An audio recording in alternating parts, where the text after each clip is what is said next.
I always do the intro.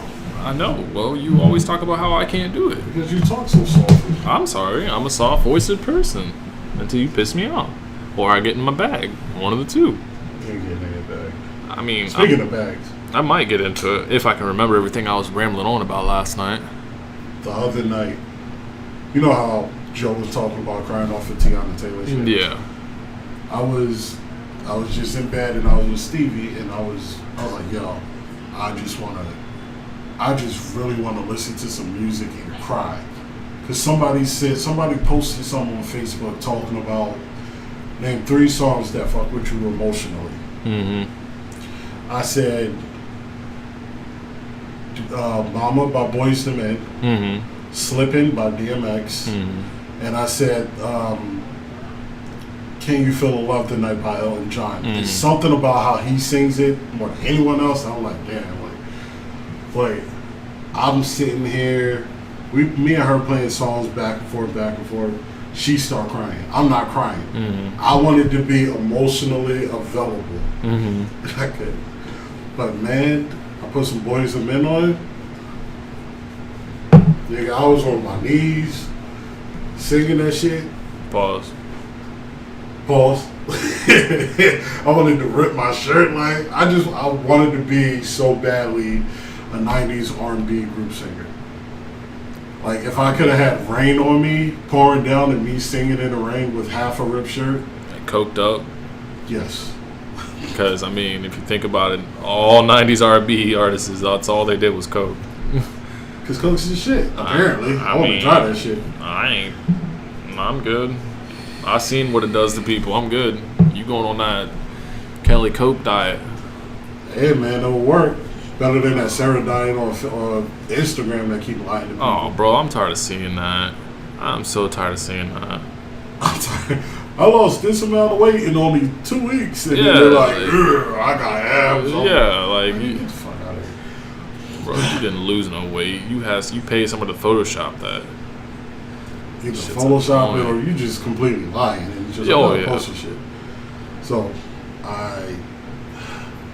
I really just want to cry because I'm old now, so I don't care. I ain't even gotta act tough. People want beef, it is what it is. Bro, you're 31. You're not an old man. You want to add like 3 more years to that? You ain't 34, 35. Do the math. Damn. I'll be 34 yeah, that's this right, year. because I'm about to be 28. Now, in a little, like, you know what I mean. Shut the fuck up. You still in your 20s. Okay, I get that. Damn. They ain't gonna hit you till you turn 30 and you're like, damn, bro. 30. No, I'm gonna be in a nursing home by the time I'm 30. See, got you. Shit, right. You see what he was doing to me on the phone. Yeah, he was beating the shit out of you. He thought he had me. Alright, motherfuckers, y'all know what it is, and you know what it's time for. It's your boy, Big Moss, and Stan, the man with the plan. I ain't changing it. It works. It flows. It doesn't work. It's a bar. It's an overused bar. Okay. And your point is? You need to change that shit. No. You need to change that shit. No. Something else need to come along. You need to be like I already spit some words for you last week. I know you did. Do it again. I'm good. It works for me. If it ain't broke, don't fix it. It is broke. No, it ain't. It's a solid. Yeah, you part of the culture or not? Which car you using? Whatever. Yo, like I said, y'all know what time it is. Yo, we back. You killing the mic, bro. Yeah, I am. We back. Yeah. I can't remember what episode this is. Episode 5. Yeah, I guess. You guess. I can't remember. I'll tell you. Go ahead. Do what you gotta do. Say what you gotta say. I don't even fucking matter. Yo, we here to talk to y'all some more, bug y'all a little bit and shit. Hopefully y'all motherfuckers gonna enjoy. Episode 5. Oh yeah. Episode 5. Last week, episode 4 canceled. Y'all go out and listen to that. It's on YouTube right now.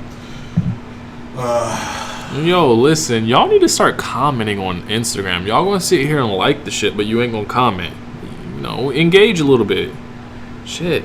I mean, I'm taking, like, If people want to show love to my pictures, my photoshops, not that I really do anything special much, I'll take it. I was wondering when you were going to notice that. What? You posted, you literally, I caught what you did. You thought you were being slick. I posted a photo. Let me go back to it. Because that shit, it made me laugh. It tickled me on the inside. Pause. I ain't Joe. This ain't 2022. You do like being tickled on the inside. No, I'm good. I'm good. Right here. What? Episode 3, I posted it. 32 likes. And then right again, you posted again. No likes. I'm like, what is he doing?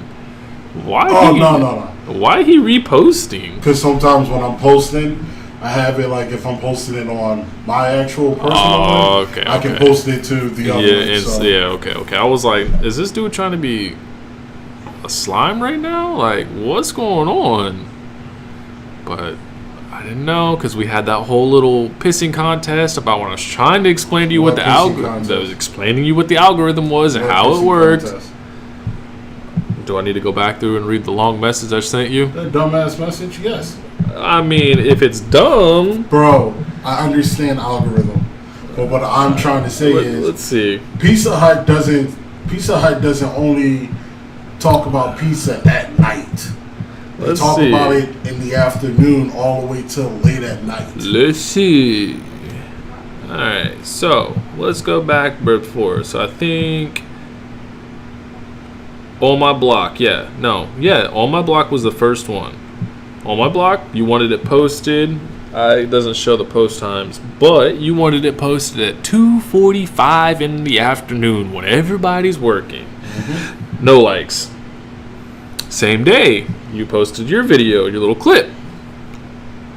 3 likes? Not that. 4 likes. Same day. 3 likes? 3 likes. Mm-hmm. Okay. Next day, earlier in the morning, you posted 3 likes. Mm-hmm. Now, mind you, these are the people that follow us, so those are the only people that are going to see it. All right. My post. Posted around 4 or 5 o'clock. 10 likes. Just testing the waters. You posted the same day. 3 likes. Next one. 6 likes. I think that one was the flag one. I think that was in the after. No, that was in the morning. Yeah, that was in the morning. 10 likes. That one was, doesn't say, but I'm pretty sure I posted that after work. So around 5 o'clock. Mm-hmm. All right, now I've learned the algorithm. I see what time, what people are viewing our stuff. Let's see. Morally at night. At around 6, 7 o'clock. So I posted episode 3, Rat Shit, around 6:30. 32 likes. Yes. All right. Next day you posted, is it? Yeah, 16th next day. It was in the afternoon because you posted to your Facebook and I think something else about Rat Shit. And that was then around 2, 3 o'clock, right? Mm-hmm. No likes. Mm-hmm. Canceled. I waited till about, it was like almost 6 o'clock, 7:30 when I posted that. 64 likes. Algorithm. The only thing that is bothering me about this is that these people don't want to engage. I feel like people are being bitches when it comes to engaging. Oh, hold on, because you're trying to shit talk me. I'm not shit talking you, my nigga. But I'm proving my point. When do you stop marketing? When? When do you start marketing a project? When? In the day. For Instagram, 5 to 6 o'clock. For anything. Depends what market you're looking at. For anything. What market are you looking at? For any market. Remember, difference. Our channel, big difference. Our channel is open, so we talk about or would be doing anything. Oh yeah, no, I get that. But yes, a lot of people do take their time out when they're off work or they're driving, which is around 5 and stuff. Mm-hmm. Understandable. But also, people also look at stuff when it's 12 in the afternoon and they're taking their lunch. Yes. But do you know what they're looking at? Whatever the hell they're looking at. I don't know. Stuff that's being fed to them? But you want to know why? what I do and what I've always done is I usually market all day. I don't just market, oh, well, okay, I'm going to throw this up in. Yes, because at the same time, yes, it might be a lesser chance of more activity from posting during the day. But guess what? You can still get attention during the day if it come around somebody. Who you getting attention from? Whoever. What demographic are you shooting towards at 12 o'clock in the afternoon? 12 o'clock in the afternoon, usually anyone 21 up with a cell phone. Because those are the people that's usually I doubt that. Sorry, not everybody had the luxury of working at a warehouse like we did that just didn't give a fuck about cell phones. People, when they're on their lunch breaks, what do? They chill, relax. Oh, well, yeah, they chill, they relax, and they look at the people that have the followers and have the capital behind that to market all day long. Marketing. Yeah, you market it when people are mainly on their phones. Let's put it this way, right? No, you mainly market it when you put it on. I understand what you're saying. I solely do. If I get, regardless of it, if I do get 3 likes at a certain time, okay, the part is that, during the time where it's down, I still was able to get 3 likes. That's mean 3 people have been informed of what we posted. Now, if they if those people don't go back on their phone for the day, you just missed 3 people. It's that same chance. Do you tell a bum not that a bum is not going to stand on the corner and not ask everybody or damn near everybody for money? Okay. They're going to constantly ask. Okay. Whether you look broke or not. Okay. Yo, bro, you got $1. Yo, bro, you got $1. Okay. Why? Why would they stop? Because their chance is, regardless of it, they want to take what they can get no matter what comes at any time. And that's where we differ. Huh? That's where we differ. Okay. So let's put it this way, right? Let's put it this way. You have a chance, right? We're going to put 3 chances on the table. You don't know what's in any one of these envelopes, but there's a time marked on them. 12 o'clock, 3 o'clock, 6 o'clock. You have to pick which one you want to wait for. You don't know what the amount is in either one. Okay? But you know around 12 o'clock, not very many things are going to be around at 12. Not many people, let's say people, in a sense, are not going to be active. So whoever donated or gave that money for 12 o'clock may not have shit in it. 6 o'clock, a little bit more. 12 o'clock. 1 o'clock is what I said, I do believe. I don't know, I'm tired. But people are a little bit more active. People might be getting off work early. May pay a little bit more attention to the 1 o'clock. 6 o'clock rolls by, everybody should be off work besides those grinders out there that don't work a 9 to 5, the ones that don't care about the 1 o'clock and 12 o'clock people. The big fish, I should say. Big fish is what we're going for here. Gambling, sir. You know those people are active. You know that you're guaranteed to get a decent amount at that point in time. That is true. Which one are you picking? I have to pick one. One. Yes, I would definitely go with the one where I'm most likely going to get the bigger fish. So that's where we differ. But do you discredit at the same time? Because if you do take a gamble at the same time, at the same time of, like you said, with fish, whether it's fish in a small pond or fish in a big pond that are bigger, yes, of course, you want the bigger fish. But if I can catch some small fish right now and add that to the arsenal, I'll still go back out and go for the big fish. But at the same time, I'm trying to take from, I don't care what time. If I'm marketing, I understand going with the bigger one. But you market all day. I don't just. I don't have I'm gonna post this at 7 o'clock. I don't really have the ability to market all day long. Yes, you do. Drew. Yes, you do. You're wearing the shirt. Okay. Yes. You're wearing the shirt. You know what we go through while putting the shirt. It's like putting a badge on your chest. Yes. You know what you have to go through on a daily basis. Yes. I don't have, besides in the between of maybe getting a lunch or maybe taking a piss. Those are the times I have, and I'm sorry, but that's my time. Do you shit? No. You don't. What the fuck is wrong with you? I can't. You can't take a shit. If I take, because you know me, I take like a 15, 20 minute shit. If I do that, well, fuck, there goes my lunch and my breaks. If I get one. You got me fucked up. Shitting is on the... Plus, working at the other portion where we worked at, what were the bathrooms? I was very happy when y'all told me about that secluded bathroom. They were AC'd. Sir, about that? When you walk into that bathroom, it may be 100 degrees outside. It's 120 in that bathroom. No, I'm not taking the 15 minutes to go post something on fucking Twitter or Instagram in 120 degrees. I'm not at that point. When these people start engaging us and paying us attention, yeah, I'll sacrifice my health and go to that hellhole of a shit place and post for you. What about you? Oh, yeah, you take a 30-minute lunch. Who? You take a 30-minute lunch? Who? You. No. I don't take no lunch. That's your fault. 15.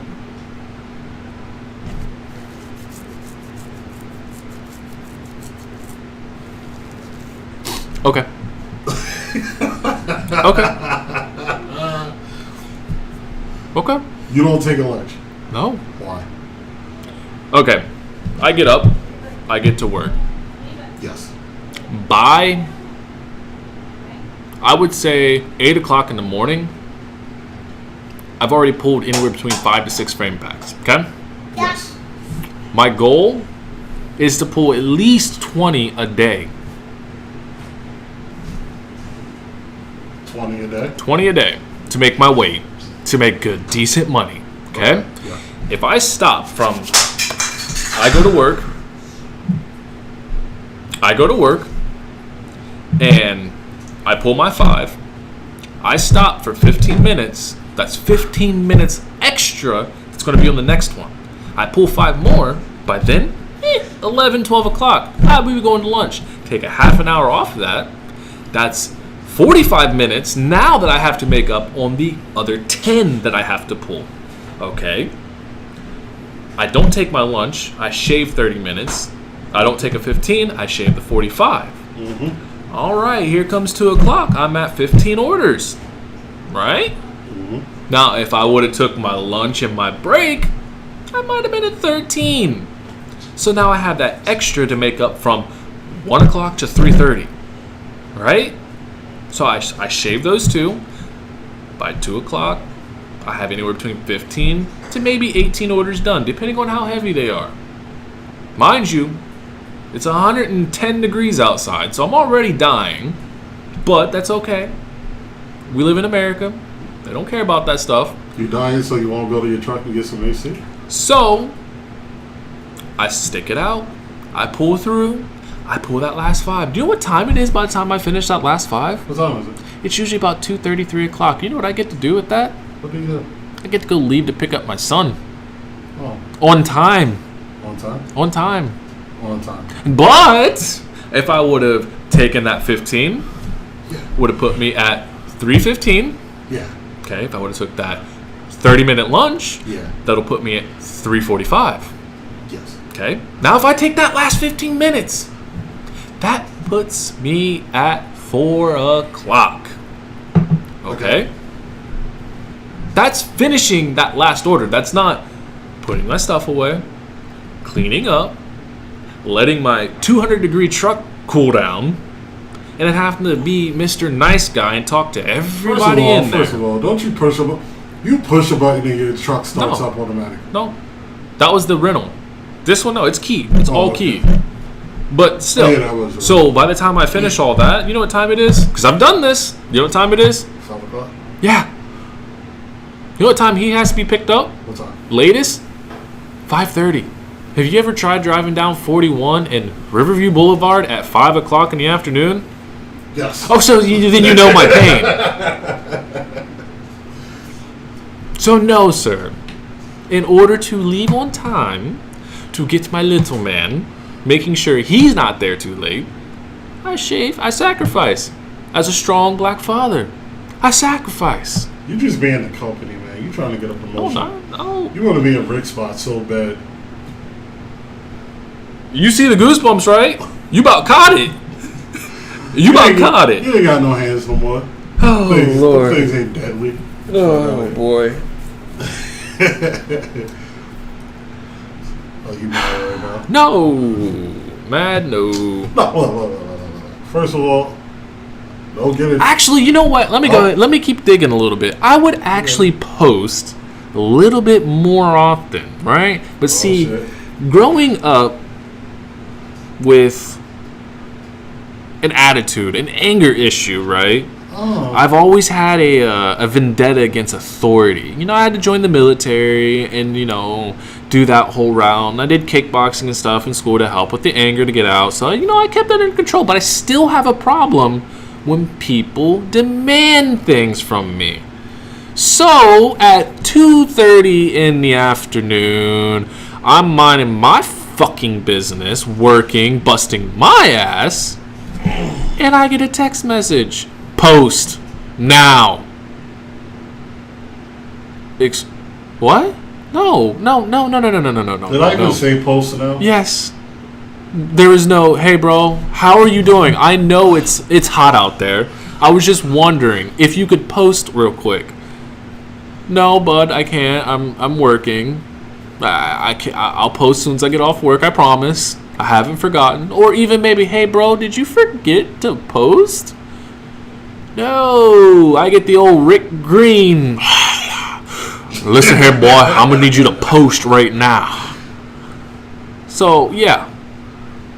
Let me go see this shit. Oh yeah, go ahead. Here, you know, let me go ahead and we'll fact check this. All right, let's go. Let's scroll up. Let's keep on going. Oh, here we go. No, I got the long behind paragraph. Mm-hmm. Yeah, right here. Start posting. MEVZ on my block pod tomorrow. I said, what? Videos both drop tomorrow. Podcast and new videos. Start talking about it on social media. And you took that as When authority? the fuck did you become Joe Budden? Why do you... What? And I'm like, so I send him the picture of the time. Fuck do you mean? Bro, now you coming at me all hostile. Come on, man. So I sent you a little gift, like, nigga, who you talking to? Let me make it simple for you. I can't wait till we finish. I'm not even going to finish, because you said you can't wait. Now you can. Let's continue. You mad, bro? No. You got offended when I'm like, yo, go ahead and post? Oh, but see, that would have been different if you said, hey, bro, can you go ahead and post? Start posting. That's what I said. And you got upset. Your butt was twitching. And your heart was beating. And you got pissed. Let me tell you something, ladies and gentlemen. Talk your shit. You are in a agreement with a friend, right? And this friend knows the conditions you're working in. He's been in these conditions, and he's gotten the phone calls of, you know, they're like, hey, Moss, where are you at? Who are you talking to like that? That's what I got when he came back. He never said it to them. We want to talk about company man here. Never showed anger, you know, maybe once or twice over the line, yeah, but, you know, never showed anger to, you know, the higher authorities. Always, oh, I'm here. I didn't. Let's continue. I didn't. I put Rick in his place. One time. That's all it took. Exactly. It's all it took for me, too, until he found out I was black. Okay. But still. Rick Becky came too. at me wrong. Rick came at me wrong. Becky did the same thing. I put both of them in their place. Yeah. Becky continued trying me. No. And she still felt my wrath. Rick knew to leave me the fuck alone. No. Like he would get mad or upset about something, but there ain't no way he approached that to me. He would go to Becky or somebody else about it. Well, of That's course. the thing. You don't approach me wrong. Once you come at me wrong, I come at you. Well, I mean, and I fix it. at the you have to look at the circumstances as well. You got a 68-year-old white male that's maybe 110 pounds, and you have a 32-year-old African American that is 6'4", 320 pounds. What's your point? You really think I'm gonna go if I've pissed you off at that point? You really think I'm gonna go after you at that point? I mean, you felt brave enough to do it the first time until I corrected it. Well, Once you feel like you can do something, if I didn't correct it, you would continue doing it. So if you came at me and I fixed that situation, then you know better. You jaded the old man. I ain't jaded the old man. Yes, you did. You knew me. You gotta learn. No. But just because I work for you, just because I work for the company and you're put in charge of me, don't get it twisted. Don't ever come at me wrong. Because I'm the first person I can talk calmly with you. I can talk nicely with you. Why don't you talk calm and nicely to me? Why? Because I shouldn't have to. First of all. But you see, like you are my brother. Once again, we're going to continue down the same path I was going down. No. He knows what conditions I work in. It's hot. I'm irritated. I have to deal with I won't even say the company because I don't want to, get backlash. Oh, yeah, we heard your podcast and we heard you talking shit about us. Not happening. Almost got me there, but no. But he knows. Hey, little bro. Hey, bro. Do you need some cold water? I know, it's hot out there. I'm worried about you, but hey, can you please post? I'm about to drop the videos. Or, hey, I'm posting. I'm like, that I'll post. Well, at that time, already. Nope. Yo, bro. Like, bro. Okay, so our last conversation was the day prior, right? And I'm on my block now. Okay, I'm on my way. LOL, that was the day before. Okay, the next day, never texted me back after, so I'm on my way, right? Okay, what was the episode you were talking about? Was it hard or what? Harder or what? Hard by who? You gave me a song, right? Then you sent me a notification from doing some video work for some guy that seemed to never got back with us.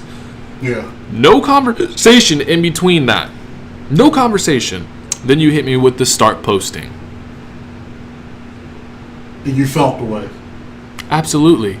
Because I always come at you like that. So tell me. You felt the way. So tell me. You felt the way. Yes. If you ignore your girlfriend for an entire day. Impossible. It's possible, but impossible. I'm just saying. Impossible. If you could. Impossible. Once again, it's an if you could, right? You ignored her and you hit her with start cooking. She ain't gonna be pissed off at you or feel away. Emotions right now? Tell me you don't. Mr. Boys to Men, I want to start crying. That's a female emotion. Men aren't supposed to cry. Men are supposed to cry. Okay, then there you go. We're allowed to feel a type of way. So here we go again. Point proven. Case closed. So the little mic you wanted to drop, keep that in your pocket. I'll pull this shit right back the fuck out. Fuck you. No. I'm just like, look, start posting. I didn't mean it in a certain way. Your feeling was hurt. He came at a Suge Knight way. That's how I felt. I ain't come at you at no Suge Knight. That's how I felt. Look at me like Suge Knight. That's how I felt. I felt as a victim in that point. Now you want some police shit. He raised his voice at me. He's threatening. He sure He's did. big and black. No, my whole big thing is just this. I wanted to start posting and start doing the thing because you know me. You see when I do it, I'm posting all the time. Yes, that was the other thing. I have to edit. I have to post. I have to do this. Yes. All you have to do is edit. Oh, you want to start editing the podcast? Lord. Yeah, all I'm going to do is hit record. Upload. Type a title. Upload. Well, yeah, obviously, okay, but still. It's still 3 hours of listening to it. Who's listening? I'm literally clicking the mouse, dragging the file, typing the title, typing the description, upload. Unless something has to be cut. Exactly. That's it. You remember everything? Because I have to listen. I'll timestamp it. I'm not that dumb. You timestamp it. I actually go back 29 minutes and 22 seconds. Cut. Pause. Guess what? I remember it. 29 minutes and 26 seconds to cut. Not that hard. Whatever the fuck. You ain't gonna do that. Notepad and pen. Alright, I'm about to say something 30 minutes in. Alright. No, you're right. I'm not because I don't have a laptop. And I sure the fuck ain't taking this thing. This is a bomb ready to happen. Oh yeah, because if this thing come unplugged, that's it. Yeah, that's it. Game over. Yeah, don't be talking about what getting through, man. I'm just saying, bro. You got a brand new laptop at home. I do. Nope, that's the porn laptop. No, it's not. This is the porn laptop. What are you talking about? Right. That's why you shouldn't touch it. No, I don't. I can see the stains, like, right there. Well, it ain't the stain from, I don't know where that stain, but this is definitely the porn laptop.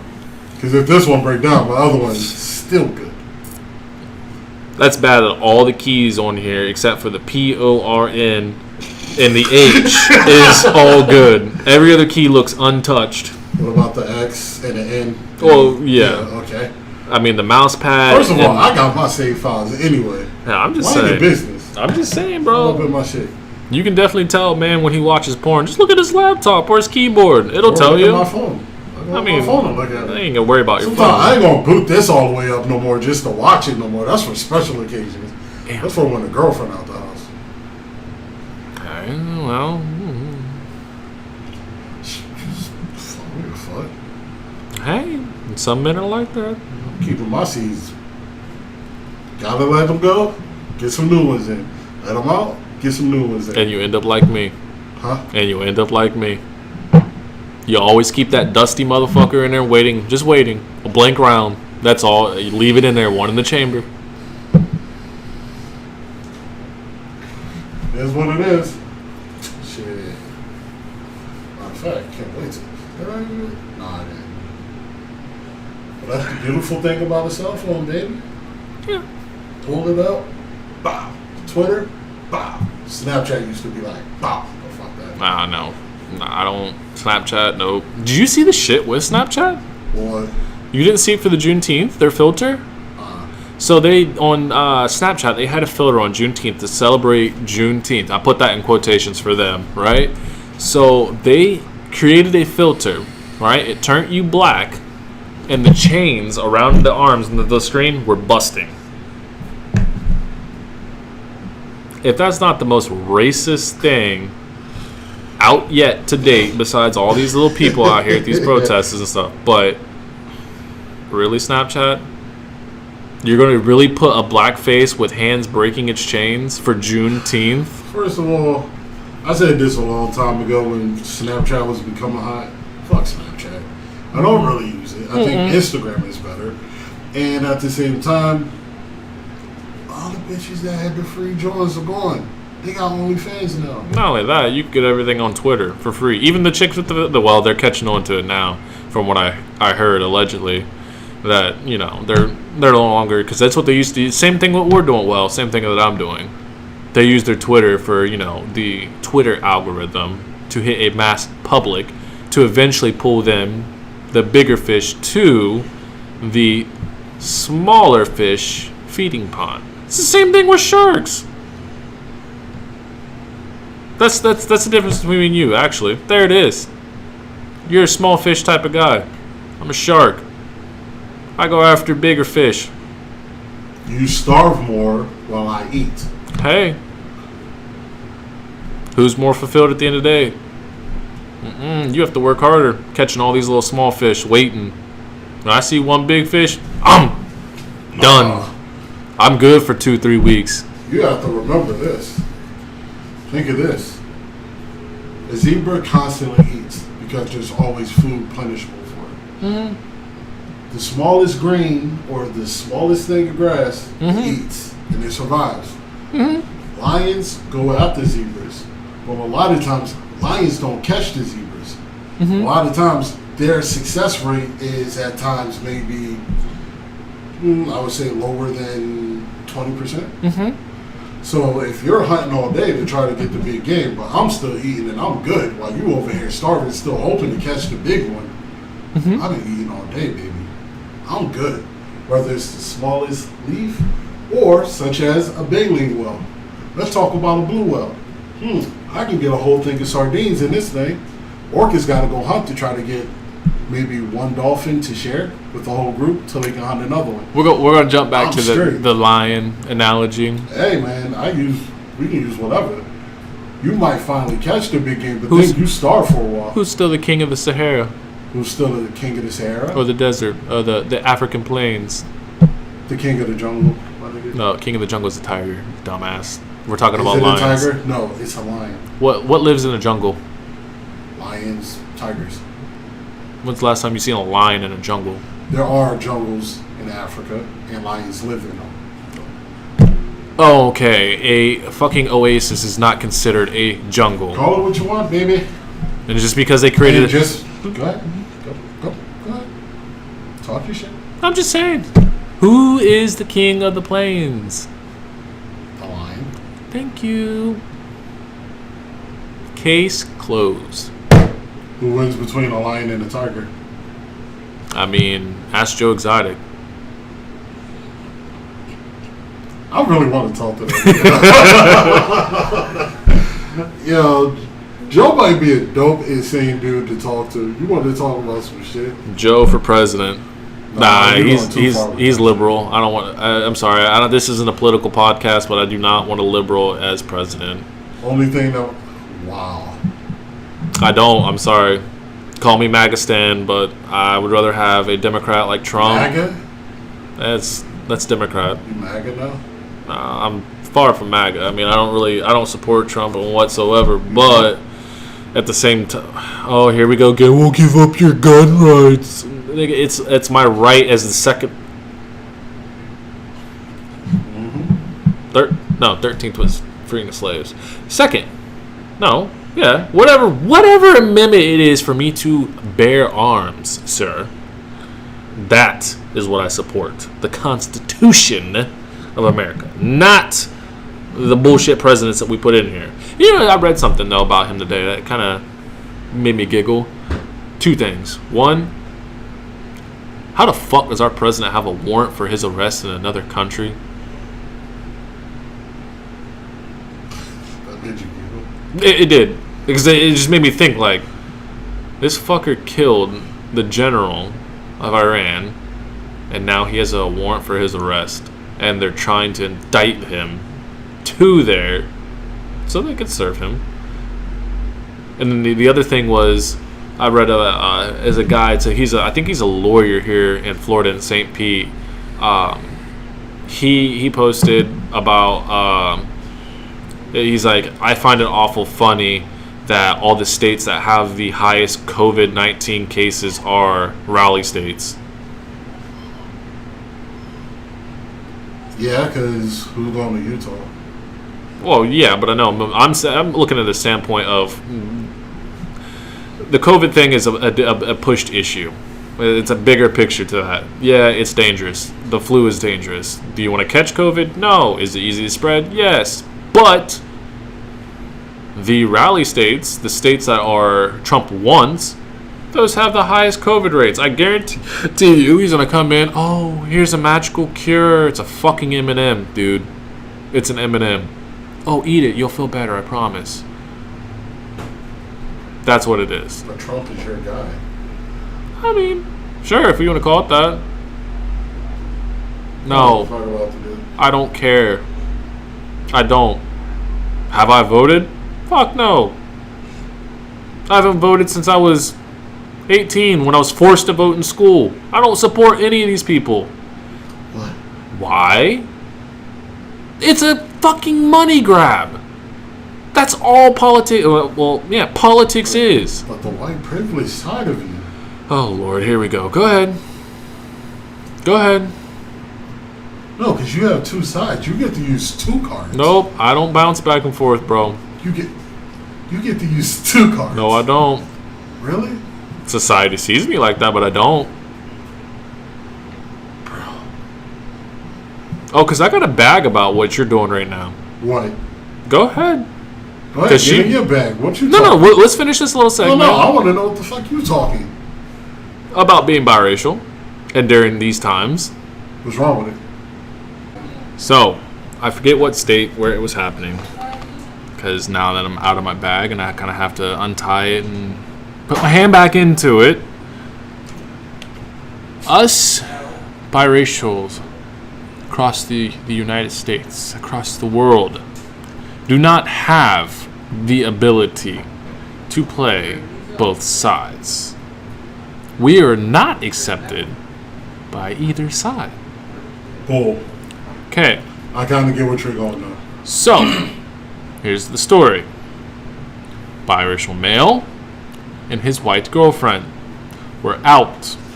I think they were out to eat or out of like a shopping plaza. A group of white female women decided to start harassing the biracial male, black, white. Likewise, as me, he does not show melanin really well. Mm-hmm. So, he looks as if a white male. They decide to leave. He has the bigger balls. He's not going to engage with these females, spitting out racial slurs, harassing them. He decides to leave. Now, as they're driving away, the group of white females decide they're going to get in their vehicle and try to run the couple off the road. Now, he pulls a gun out. He fires, accidentally kills one of them. This was recently, right? Yes, real recently. Now he's being tried for murder. Okay. So, I understand everybody's, entitled to their own opinion. That's what Facebook's for. It's why I stay off of it, because people just piss me off with their opinions because Americans are fucking stupid. People are looking at him as a white male. This is not a black on white crime. This is a white on white crime. Now you have a small percentage of BLM trying to protect him. What do you have behind that? You have white people saying, oh, well, why are they protecting him? He's a white male. You guys are only about black people. Sorry, but the dude's black.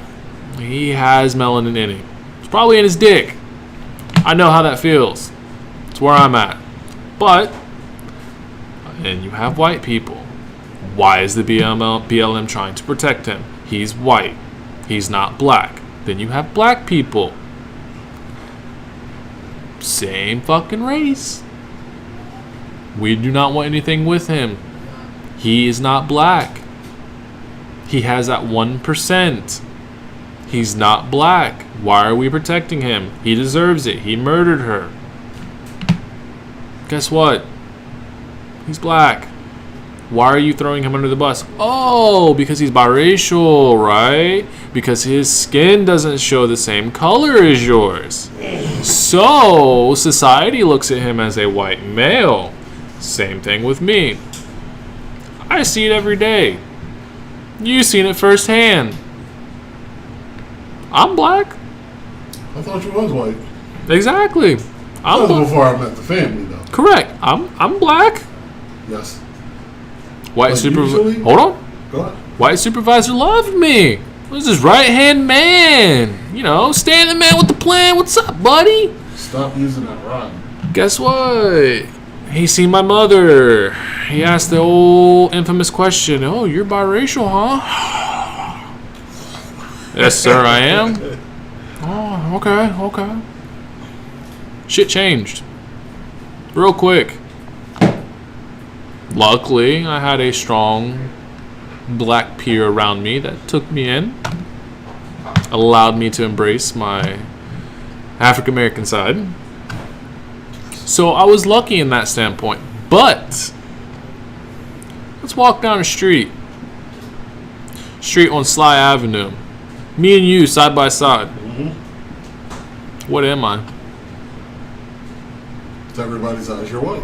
Why? You have white skin. Correct. But carry my, not my social security, but my birth certificate around with me and show them. It's fake. No. Yes. No. I generally think, and I'm not really saying this is a fact. This is definitely off of opinion. I think that a lot of people mix children, especially in your case, because we do the same thing with, you gotta recall, black people are hard on black people. Oh, no, I know. So, you say, for instance, I'll use my boy Nelson as an example. he don't talk this street slang or talk like I do. He's he proper. talks very proper. So in jokingly, Don't get me on the playing both sides in anyways, because no, you got a bag that's very shallow as well, sir. Oh, I don't. You don't? No. Let's go to a job interview. Okay. Better yet, wait till you get this operator, or what is Oh this? yeah, Call center? I told you what I'm gonna do. I'm gonna So, yeah. proper as fuck.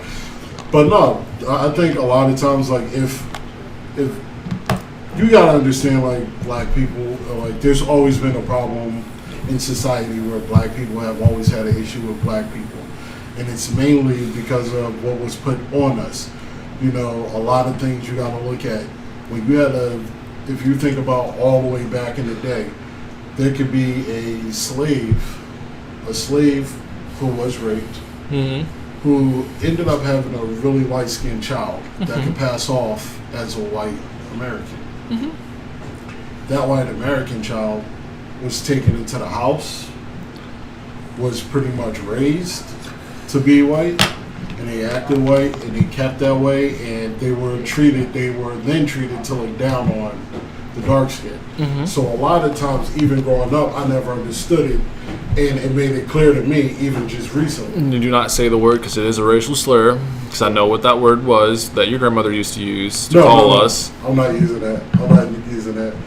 But no, it hit me because even when I was talking to somebody, not going to say names, talking to them about the girls I was trying to date, they trying to figure out, why, this girl that you're talking to, you only seem to want to date white girls. I'm like, are you kidding me? I tried to talk to black girls, and these black girls have all turned me down. And then it came to the point where when I'm showing these pictures, this is what I was told. Oh, you only like the light-skinned black girls. So I'm like, hold on. First of all, no, this girl is dark. But now I see that still, especially coming from the generation above me, they felt the lighter skin you are, the more you felt, from what I was told, the lighter you are as a black person, the more you feel like you're better than anyone that's dark skinned of your same color. And that's how, people used to feel, and they would tell me about it. Now, in your case, sometimes you get people who are like, okay, I am of this color, and then what happens is if you don't fit like every check in a box, you know what I'm saying? Like, when I first, if you came down and you being who you are and you're jamming out the country music, ain't nobody going to sit there and be like, oh, there's black in you. You don't check, you as a person didn't check off every box that would be like, oh, you're confirmed black. One, no offense, your skin, yeah, you don't have dark skin. You have white skin. Not taking away that. This company is very lucky. What company? I do believe it's called Gold, right? Go continue what you're going to say. It was me proving a point to what I'm saying, but go ahead. Not proving a point to prove you wrong, but just to prove a point. I do believe that black people have always had an issue with people representing them because they said that light-skinned black people used to look down upon anyone who was darker, wouldn't date anyone who was darker, and because they were so light-skinned, they were more accepted by white America. And same thing when it comes to light-skinned kids. I feel like now that's not really a question. Like in your case, yeah, you would have had to tell me like you were black. I would be like, nothing visually shows. Yeah. But for someone who looks the part of it, someone who looks the part, you can see the black features in them. Yeah, black people will be like, yeah, they're black. I mean, it's automatic. You just have an issue because you don't really have those features of a black American. What? So here it is. This is the company's name, and I'm going to call them out. I doubt that they have. I don't have the messages still because it pissed me off. This was before this whole racial equality stuff started, booming in the United States. This was back in 2019, early 2019. The company on Instagram is called Black Gold VIP. Okay, Black VIP is your black VIP. Geez, I need to put my glasses on. It says, your black gold are VIP skills and talents to use and empower others around you. Right. So what they are is a black business, solely black business owned. So they print off e-cigarettes, rolling papers, t-shirts, hats, stuff like that. They're real big and active, being an activist for the black community. Mm-hmm. I contacted them just to see what they would say, and I doubt that my girl would remember because I told her about it because it pissed me off. Contacted them. I said, as a biracial gentleman as myself, how do you guys feel in the black community where you live for someone buying your product that is pro-black? No response for 2 weeks. Finally, I get a response.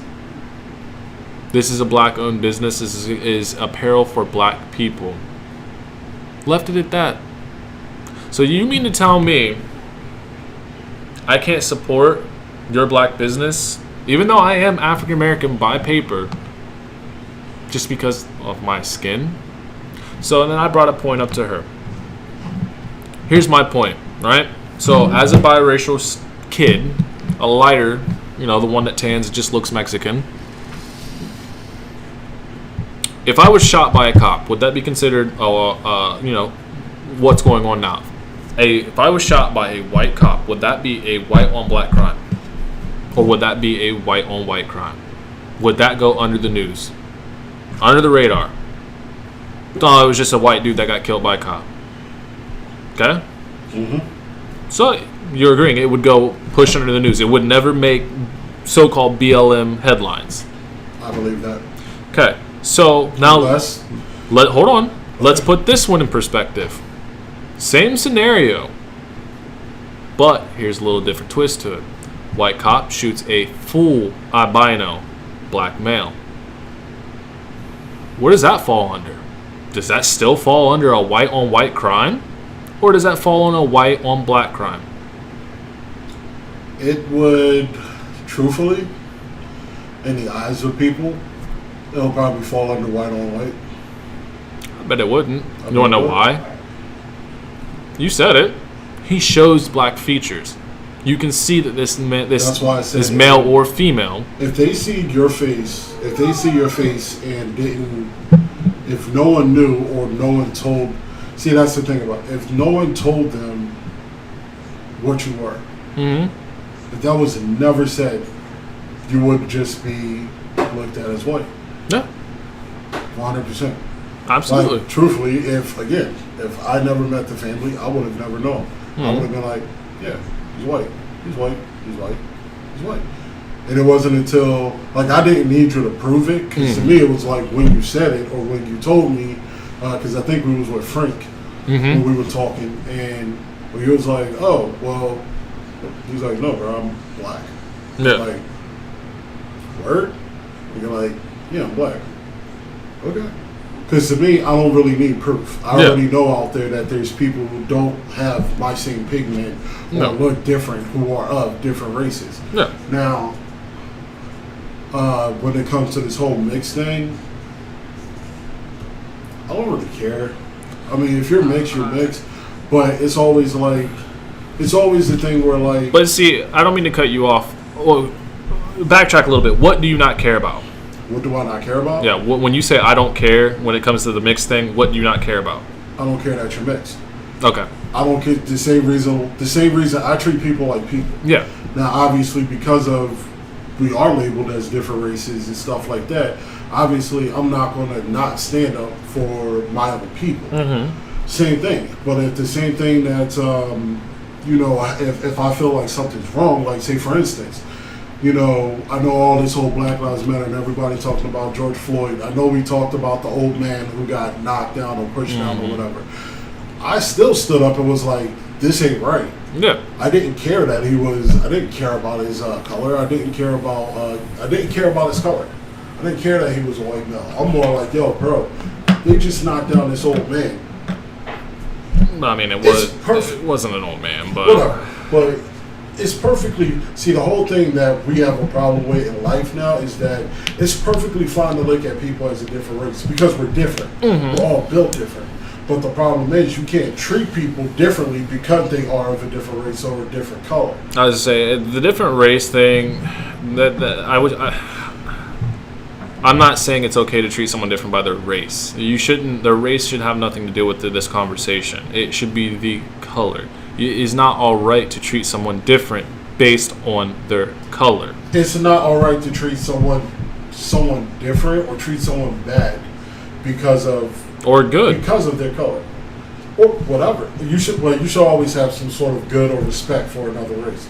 Yes. Or color. I don't inside their own culture, right? So you should.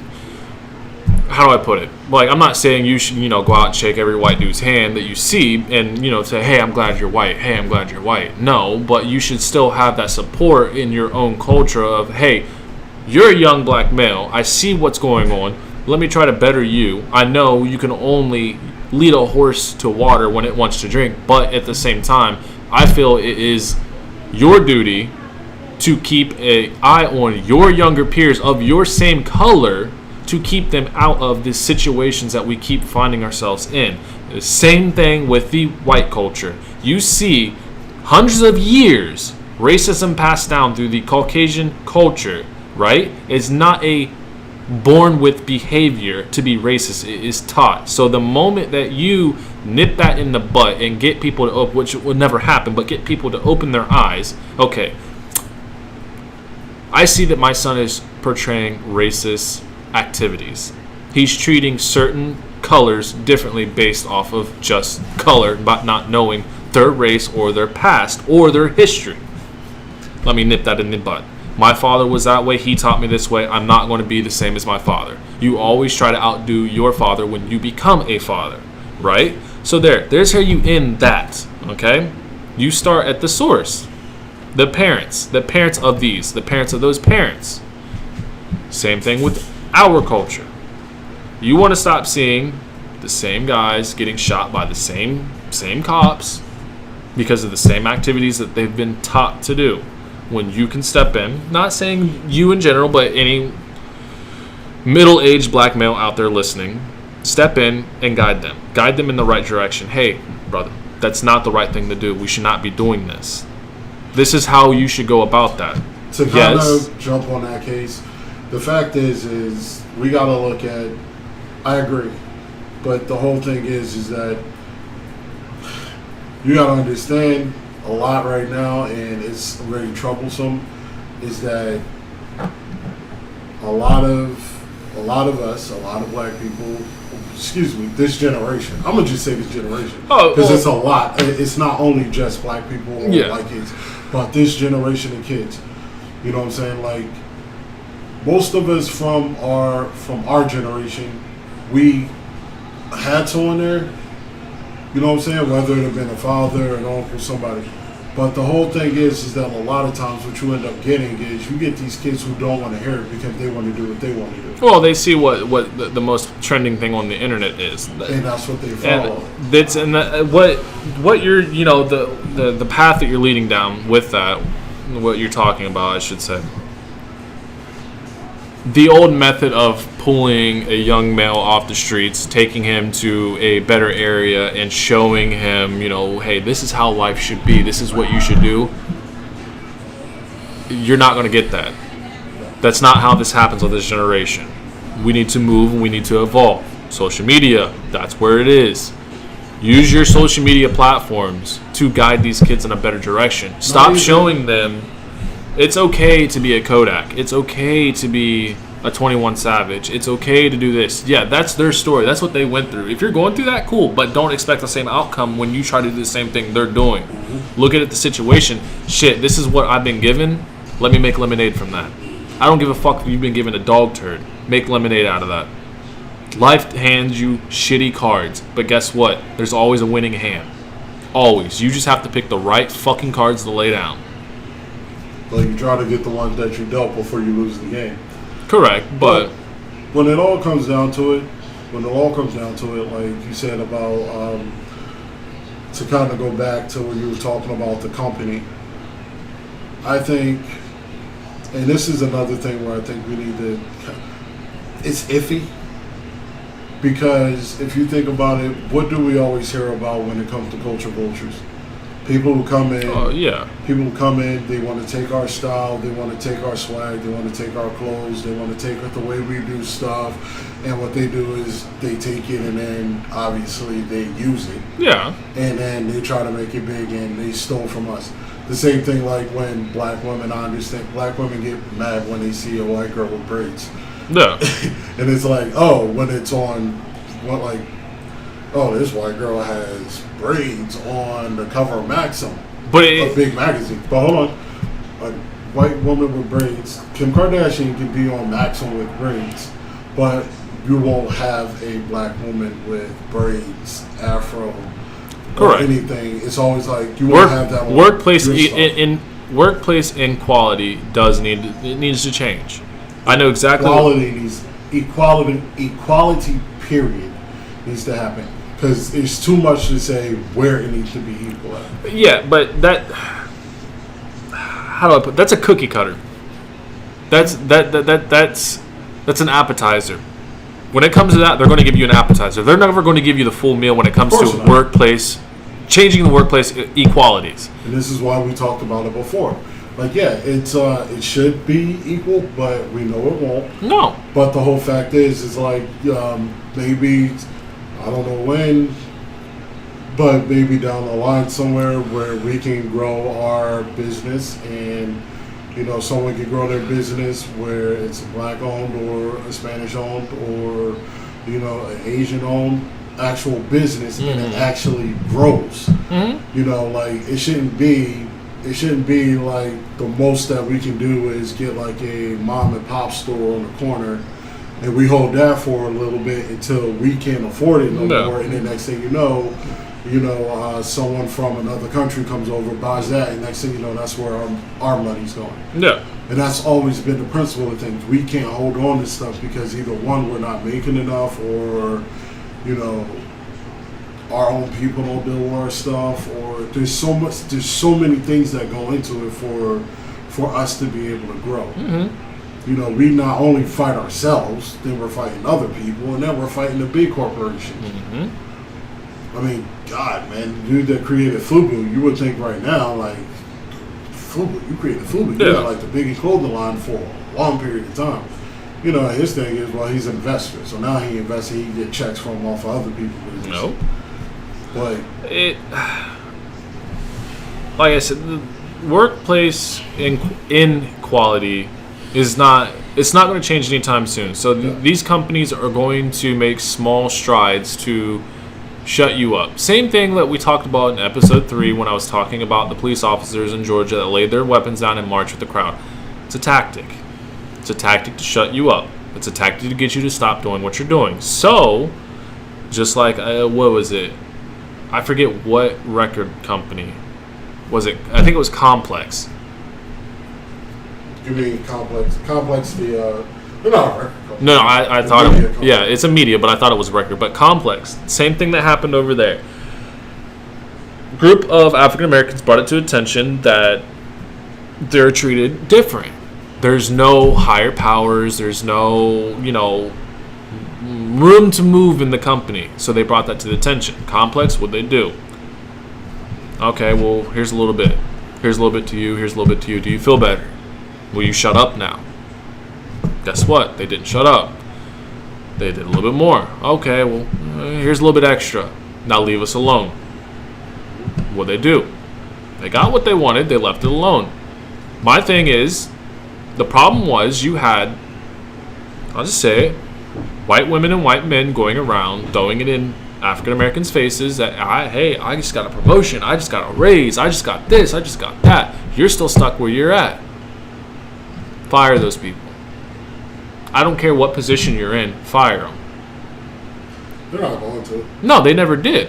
And that's one thing I don't support Complex anymore. Not as much as I did really much in the past, but it's like now it's like no, I don't support you one bit. Same thing with like TikTok. I say this because in this case there would be a lot of stuff that we don't support. But I mean, truthfully, like it's nothing against. I don't have anything, like I've always said before. I'm never mad about another employee getting promoted like that. I'm not really bothered by other people getting promoted or people getting raises. That's you. But one thing that does bother me is when I know my worth and a company sees my worth to someone I know doesn't perform as well as I do. That's always the big thing. Because no matter what, that person, just like being at the company, a certain truck driver, okay, came in when he came in, usually left early, had issues, broke doors, other stuff. Left when right on time. Well, he made sure to be in his truck, and he made sure to rush other people out that he took home. Me, came in early, stayed late, helped the people on the dock, load up other trucks. Every day. Hey, can you go run this out? It's already 4 o'clock in the afternoon. You're supposed to be off, but can you run this out the winter anyway? Yeah. Get back, 8 o'clock at night. Same thing. Like, I'm not gonna blame the people who work because we all just go to work and try to get business. Now it's those who are in charge that look at us. I want you to touch on why you never got those promotions though. Why? Yeah, why? Because we pretty much knew how that one dude was. Same thing when it came to working in the office. No, seriously. Why did you never get those raises? There's only really one reason why. Corporate-wise, because... it was not corporate then. I know it wasn't corporate-wise, but I know the excuse that they'll give that is corporate-wise. Well, the corporate excuse. Well, you did good, so we can give you a 25 cent, but they'll try to say, oh, well, you need to do this, Yeah. even though that is what I've been doing. But at the same time, why would you give me more of a raise? Because one, the one in charge of giving me a raise already looked down on me. Why? Because of my skin. Thank you. Thank you for thanks for stop beating around the bush, Andrew. It's I'm because you were black. I'm not. Well, I shouldn't say because you were black. It's because of the color of your skin. What I'm saying is at the same time, even though I'm working and you're working, if we're both working, okay, let's say we're both working, me and you, obviously brothers. Like if we're doing the same job and you know we're both busting our ass, you turn around, we both get, we put in the same work, we put in the same hours, we stay after, we help anybody else, but we put in the same time. You come in, you go get your, they look at you and they're like, oh, well, we're going to give you 75 cents. And then when I come in, they're like, yo, we're going to give you, Andrew, we're going to give you a quarter, or we're going to give you 50 cents. And it's like, I'm not mad at you. Yeah. I'm going to be like, hold on. Me and him put in the same work.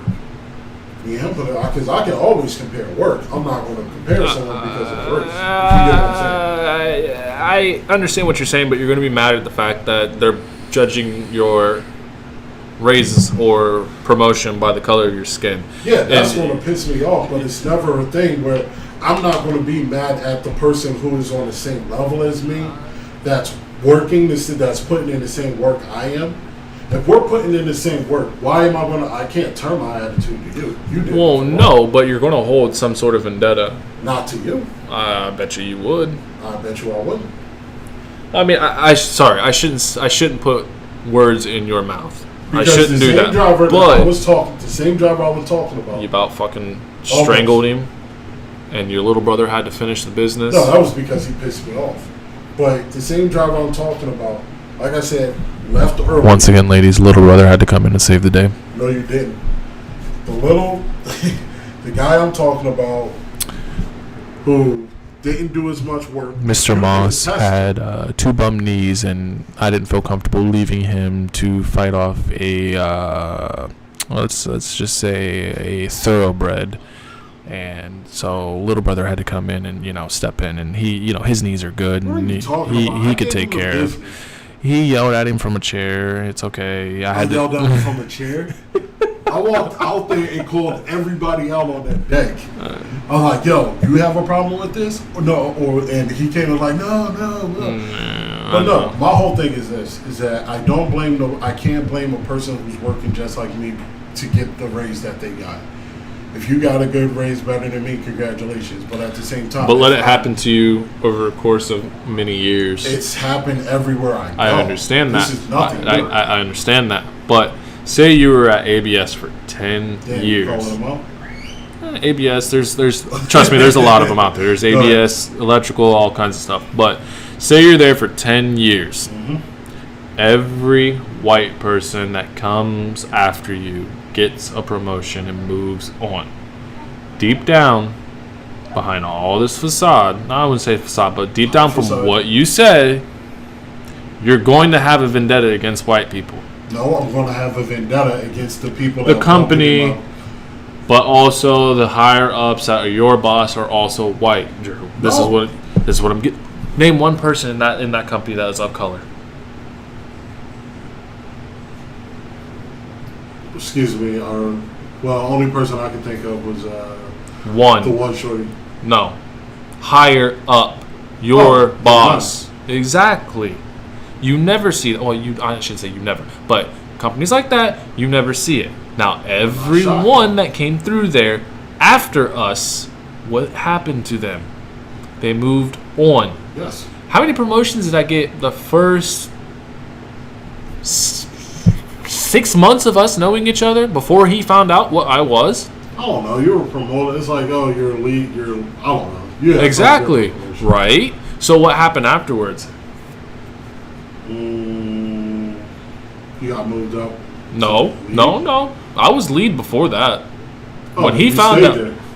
Did I? Or did Becky come back out to the dock, take my position? Well, I felt did they not hire somebody else? Took my position? Did they not, at the end when I quit, was not Cecil considered lead at that point? I shouldn't say his real name. He just didn't want it. But he was considered. I was demoted back down to what I got hired for. All based off of not necessarily color skin. We'll put it that way. At that point, lights went off. I was shade as you in his eyes. So you're telling me you didn't have one comment out of that entire thing to say, oh, well, he put you back there because you're black. For me? You did not say that at any point in time that we worked there. You didn't say, oh, he stopped fucking with you because, color of your skin. He found out you were black. You're the other half. He stopped fucking with you. When you brought it to my attention of the incident that y'all had, when you brought it to my attention, then I'll call on to it. Correct. Especially when, I said, when he dragged you through that meeting. Did that not change your opinion on him? I've always had a bad opinion. I understand that, but it also changed at that point in time. You stopped fucking. I wouldn't say you never messed. You never were. How do I put it? You never fucked with him, exactly. But you definitely did not fuck with him after that incident. Yeah. Thank you. So you held a vendetta because he used a racial inequality in the workforce to basically demote somebody. But you in the same sense, you watched other drivers get pushed to the top over you, that you were there longer because the color of your skin. Yeah, but I'm not mad at the other drivers. Not anymore. Never was. Yeah, you were. There were plenty of days you would come out like, oh, this motherfucker. First of all, Steve sucked, okay? And he's annoying as hell. Joe. That's all we're going to say is just Joe. We're not going to use real names. Joe. Joe 1, Joe 2, Joe 3. Joe Mama. Fuck that. I'm calling that nigga out. Steve. But still. But, no, I'm not mad. Again, I'm not mad about it.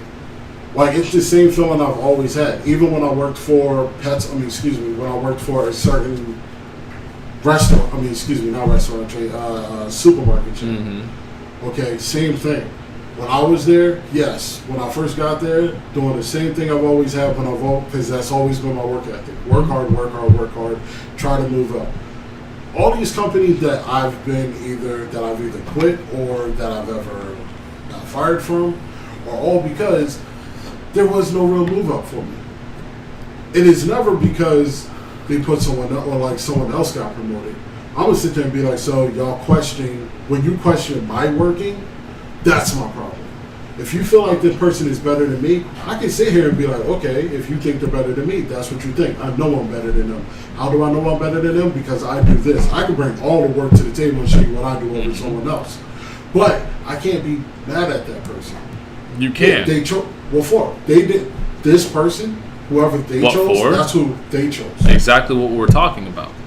Racial equality in the workplace. Yeah, but how can you sit here and say that you're not mad or cannot be mad at another, what they seem to feel, a superior race that's controlling the entire movement of people in there, and you and three other people, right? 3 other black males and or 2 black males and a female, right? Mm-hmm. You guys stay in the shit where you got hired, and you see everyone else moving up. How can you not be mad at that person because of that? Because they got moved up? Based off the color of their skin. You really, okay. If they get moved up because of the color of their skin, they got moved up because of the color of their skin. And you can't be mad about that? I can't be mad at them. You want to know why I say that? I'm not talking about them. No, I'm talking about the person. But the question I'm talking about is the person that's moving you or moving these people. That's what I'm saying. I can be mad at that person. I can't be mad at the person. Well, no, they don't have the control over that. That's what I'm saying. Yeah. It's never a thing of I'm looking at somebody and then this person gets promoted and then I'm looking at that person and like, oh man, he only got promoted. Yeah, no, that's irrelevant. Exactly. That's what I'm talking about let's just say the manager, the supervisor. I'm mad at the supervisor. That's what I'm saying. I'm mad at the supervisor. I'm mad at the company because this is who y'all have in front of me and no one else sees it. Correct. Well, they see it, but they keep lifting the rug. That's who I'm mad at. I'm not mad at a person, like I said, I'm not mad at a person who gets a raise more than me. I'm mad at the person who's supposed to give me my raise and can see that and sees that my work wasn't my work is worth the little raise that they gave me. Correct. Compared to if I'm doing better than someone else, and y'all see I'm doing that, and y'all want to give me someone else $1, but you want to give me 25 cents. Yeah, I'm doing everything correctly, like I'm supposed to do, and I'm putting in more work. Yes, I'm mad at the manager. I'm not mad at the worker. No, the worker's not. That's not. That's where we. Yes, that's now that we're on the same page. Now answer the question that I asked. You are a black male working in a predominantly white workforce area, right? Mm-hmm. Your manager is white, okay? You come in, like you said, every fucking day early. You bust your ass. You stay late. You do everything you have. Every other white male counterpart that is working next to you gets promoted or gets raises, okay? You can't sit here and say you're not going to have a racial tension and being pissed off, and when you see it with your own eyes. Oh no, yeah, I'm gonna have that. Thank you. That's what I'm getting at. No, I had to clear up that I'm mad at the managers. Yes. Not mad at the person who gets. You can't. Yeah, you can't. You have no control of how they move or give raises to. We could bring it back again to ABS. Okay, when I got moved to the office, when they moved me from the floor into the office, what happened? When I was out there. Hell, all these people get I'm sure, like, all these girls that were in there, they got trained correctly. They had help, blah, blah, blah. When Shorty came in, and me and her were both new in there, the help she got compared to the help that I got, and that was me even going to John and going to them like, yo, I need help on this. I need to be taught this. Y'all are saying I'm messing up, but you're telling me the person that's supposed to train me ain't training me. Correct. They ain't helping me. Based off. So then you tell the other girl, that one, she needs to train me and the other girl, and the new girl, on how to do things. Mm-hmm. She got her hands full and still trying to run that department. Yeah. So yeah, when it came down to it, I'm like, I see it. And the person that was supposed to train me ended up walking past me and train the other girl. I see it, bro. Like, this is not something that I've never been visible for. No. It's the same way I felt at Publix. It's the same way I felt at, the WIC cut. It's the same way I felt at that supermarket, the same way I worked at that pet market, the same way it's been for ABS, for any company, for, that one shopping other center that I work for. It's always been that way. Yeah. No matter how hard I ever work, all the time I put in, trying to learn stuff, trying to do everything that I've ever tried, it always gets to a point where my limit is met. Mm-hmm. And that's why when people tell me, "Oh, well, you know, the sky's the limit," you get no. We It's are not. limited. There are some people who are very capable or who have that opportunity to break that barrier and get past it. Very, very, very fucking few. Me personally, I think that's where, as a colony of African Americans, it's where we need to start. We need to start small and start at the root of the problem, which is I don't even want to say stereotype, but the stigma behind the same reason why when you walk in a Walmart, you have a white guy and a black guy walks in a Walmart. Who is the secret shopper we're looking at? The secret shopper? Yeah. The guy that walked AT, whatever they're called. The guy that walked theft protection. Yeah. Sorry, up north we call them secret shoppers. I know what you mean now. Who are you following? Who are you told to follow? The word they want to use is suspicious. But I know morally, unless you are a drug addict looking person of light skin, usually I am most likely looking at the black guy. Okay, why? Because there's a stigma behind that. Yes. Because but as growing up, we're told that, you know, black people steal, you know, they rob you, et cetera, et cetera, et cetera. So that's the reason why you're told to follow them. Every black person that walks into that supercenter is a potential theft. Now, if we can change that, prove them wrong, guess what? That stigma is out the door. They can no longer judge us by that. Okay? There, you stop that. Workforce. There's not much you can do until you boycott or protest. There's no. Even if you boycott and protest, there's nothing you can do. Because at the same time, think about it. Well, let me say this. There is one way now. There's one way now. Think about this. Roger Goodell. Mm-hmm. I'm pretty sure has never played football, besides maybe high school, pee-wee, something like that. You have pretty much 53 players on a team every year. Now, if you think about it, 32 teams, I don't feel like doing the math because that's a whole crap. Now, you think about that every single year. For years and years and years and years and years, the NFL has been going on. There is still... You think they're putting a black dude as a commissioner of this? No. My point exactly. You barely have a black guy as a head coach. And these are guys who've actually played the sport.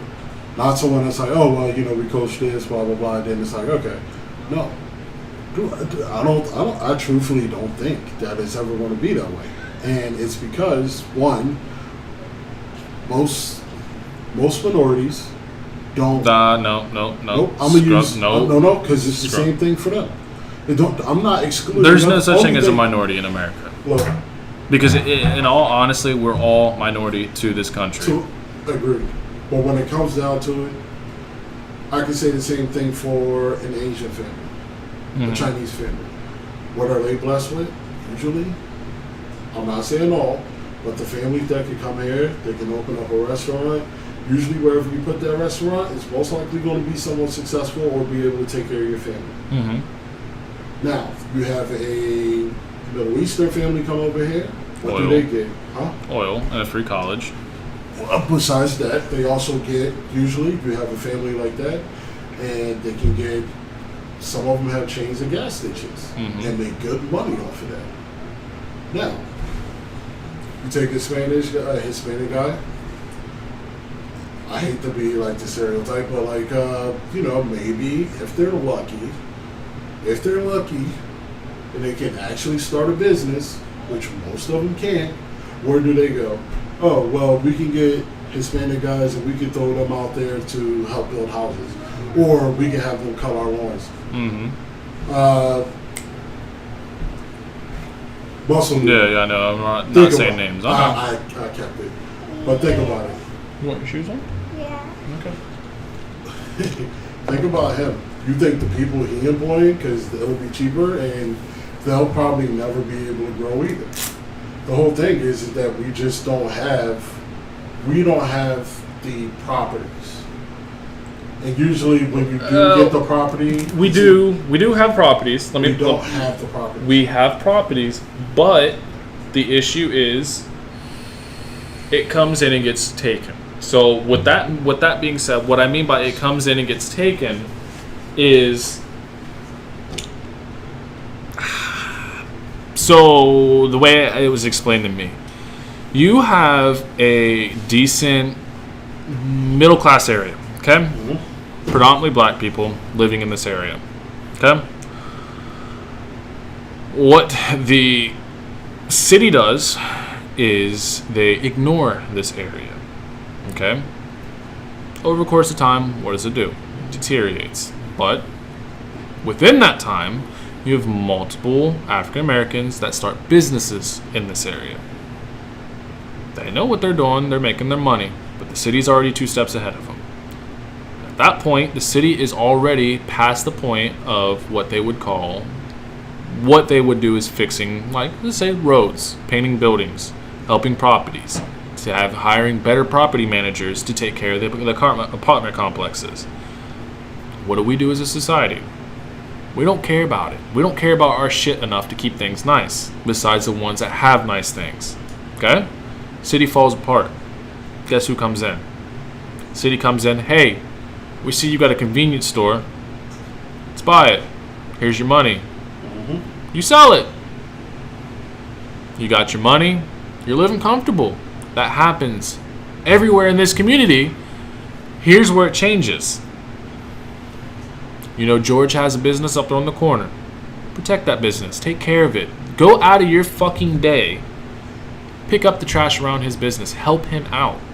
Keep that a black-owned business. You have a friend that owns a hair thing out of her own home. Okay? Help her find a location. Find a location within those city limits and let her work there. Guess what you do? You help her take care of that. Same thing. They have no excuse to come in to buy it. I understand. So they did at Black Wall Street. I understand that. They still came in, burnt it to the ground, and took it from you. I get that. It's a different time and air. You can fight back. There are different ways to fight back. Take care of the stuff that you have. Do not give them an excuse to come in. And you have what you're talking about, black-owned businesses, being able to keep that circulation going. I forget the statistic, but basically it boils down, a black dollar only stays in circulation less than a day before it's spent. If you can keep these areas, for example, we'll go with over in Sly, okay? That general area. Those people that live in that area as a community came together and continue to keep cleaning it up, keeping things nice. I would go as far as policing themselves. Guess what? You have no reason for the city to come in, tear down half your fucking neighborhood to build an apartment complex so that these college students can move in. You're not making anything for them. You're not making anything for yourself. This is why I say black people don't have property. There is a big difference between sitting here and saying, okay, you have a business, mm-hmm. you have a company, but just because you have a business or you have a company, you don't have property. Well, you don't own the rights to that property. My point exactly. That is the biggest thing. The biggest thing in this world that anyone needs is actual property, ownership of property. So then why don't we take an initiative to... Okay. All right. So let's say this. The apartment complexes you live in, what would you say the majority of the race that lives there? Probably black. Okay. So knowing that, why not buy it? It's not that fucking hard. No. If they decide to sell it. Trust me, the right amount of dollar, they will sell it. With the right amount of dollar. How many people would you estimate that lives there? Don't even ask me that because there's a lot of people. Okay, so all those people are paying rent, correct? Yep. All right. So instead of paying that month's worth of rent, they're not going to kick everybody out. Put them in the situation. Hey, we've all came together. This is what we have. We'll buy your property. You put someone in charge. which I already know is going to be difficult because everybody wants to be top dog. I get that. Put your ego aside. Buy the property. Get him out of there. Now, guess what? You own that property. Well, that Yes. property in particular, yeah. But what I'm saying is this. You know, go ahead. No, what I'm saying is this. To kind of use it on a smaller scale. Think of your family's business. Mm-hmm. Something small Yeah. for a family brings in dollars. Yeah. Look where it's at. Yeah. Now, we see that company that your family business is doing business with, let's say the actual landowner, Mm-hmm. the landowner, not the person, not the land, not the company, the land. What if they, you've already made an agreement, your agreement comes up to terms, and now you pretty much either have to resign or sign somewhere else. Mm-hmm. And they say,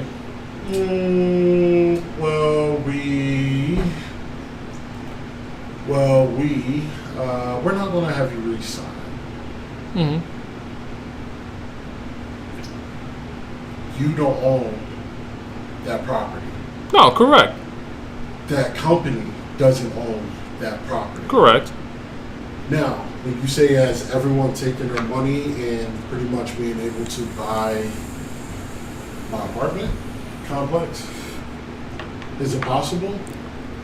Well, no, that is not possible. Well, I should word that differently. You would not go to the owner of the apartment complex. You would go to the city that holds the deed to that property. We don't have deeds. What do you mean? We don't own property. Well, no, I know that. For us to be able to make a move or for us to better ourselves, we can't just starting a business is not a point of anything. No, you have to find start a business. You have to find different ways to keep that dollar in circulation. You have not only that, but again, the whole thing is property because anyone can come in and be like, well, your business has to move elsewhere. If I own this property, I can be like, well, your business has to move elsewhere because I'm not renewing it with you because I decided all of a sudden that, hey, this other company will pay me more money because they're big. They're a big name place. At that point, you're an American. You don't have to leave. Oh, but you do. No. Because first of all, when your contract agreement is up, because remember, every property leases. Mind you, let me repeat this. This is not a political podcast, but it's about to go political real quick. So, let me... to not argue, but to put a thought out there, right? Mm-hmm. You see what's going on in the news, right? You see what kind of media is being pushed right now. Mm-hmm. Because one black male was killed by a white cop. Okay. So, you have a area, you don't own the rights to that land, but you own that business that's on that land. They don't want to resign. Don't leave. Stand your ground at that business. Who's going to stop you? Police. Okay, where are the police right now? Oh, you talking now. It don't matter about now. No, seriously. Where are the police right now? What are they doing? Backing off from most shit. Okay, why? Because it's a racial tension right now. Not only that, but why? You're outnumbered. They do not have the ability to come in. If you, as a community, protect your business, your businesses, they can't touch you.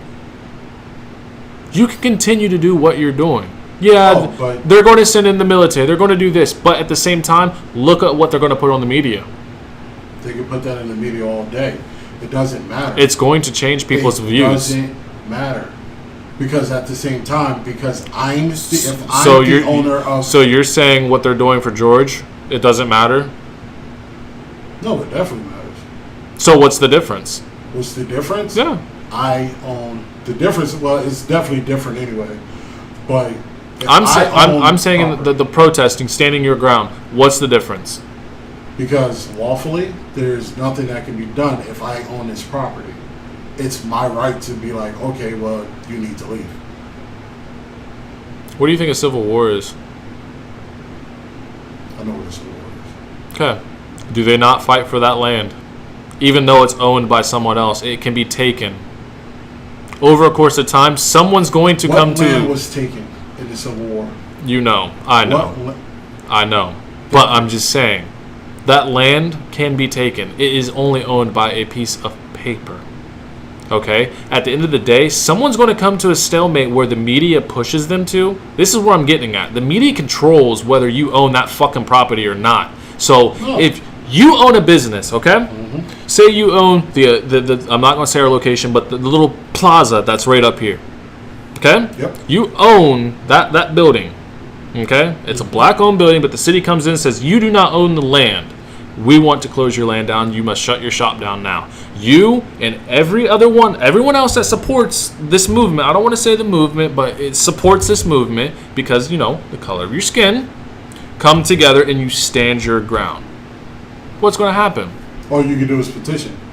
No, you can't. You can protest. You can stay there. You can protest, you can petition, but when it comes down to it, if I'm the owner of that land and I decided to knock down that building, I have all right to. So you're going to take the potential of harming someone's life, especially as of like, well, we'll say right now, because this is not going away. Well, what's going on right now is not going away. You would pretty much, first of all, if you're in the house, okay, or excuse me, if you're in the building, okay, that you're supposed to be out of, one, that's a lawsuit to you because you're holding up my business. One. Two, so you're at the same time, you're now stealing from me. You're stealing from my property. That's two. So there's another charge. Three, at the same time, you've now barricaded my property and you're holding it hostage or whatever you want to put it. There's so much that goes into it. Do you really think they're going to be thinking about that? Oh, and the lawsuit is definitely coming all the way. So everyone that's out there protesting right now, standing their ground, for example, Minneapolis, small block, everyone in there's going to have a lawsuit. You City. have the right to protest. So, no. Because, see, these people have made a community on the property that the city owns. They have taken that land from the city and are occupying that land and not allowing the city nor law enforcement or any outside force to come in unless you're a peaceful person. But you do understand that the city and the government power, they can do whatever the hell they want, pretty much. But guess who controls that? We do. Oh, we don't. The media does, sir. Who cares? Who fucking cares? Okay. No. Who cares? No. If you turn around, you're saying like if people stand up and people stay in front and people are blocking off someone else's from their property regardless. Okay. At the same time, if you're stopping me from being on my property or whatever like that, there's plenty of charges that can go with that. Now, protesting, yeah, you have the right to protest. If I own this property and I tell you to leave and you don't leave, guess what? That's a charge on them. They can get charged for all that. You have the right to You keep going back to this. I'm talking about media right now. I'm talking about who controls what's going on. The media is controlling what's going on, right? They have the power, not necessarily to persuade, but I guarantee you, that entire plaza itself, the building is a black-owned plaza, right? They want to shut it down and build some fucking crazy skyscraper, right? That's the only source in this community for a black dollar to be circulating. What's going to happen? Okay, the black community is going to come together and they're going to protest. They're going to protect that building and that land. They're going to protest. The media is going to see that. Guess what happens? Who owns that fucking building or that property? A white male or a Hispanic male. They don't want that fucking problem. So what they're going to do is they're going to back off. They're going to continue to let you do what you do. You got that property What's the under other control. way that they're going to get you out of there?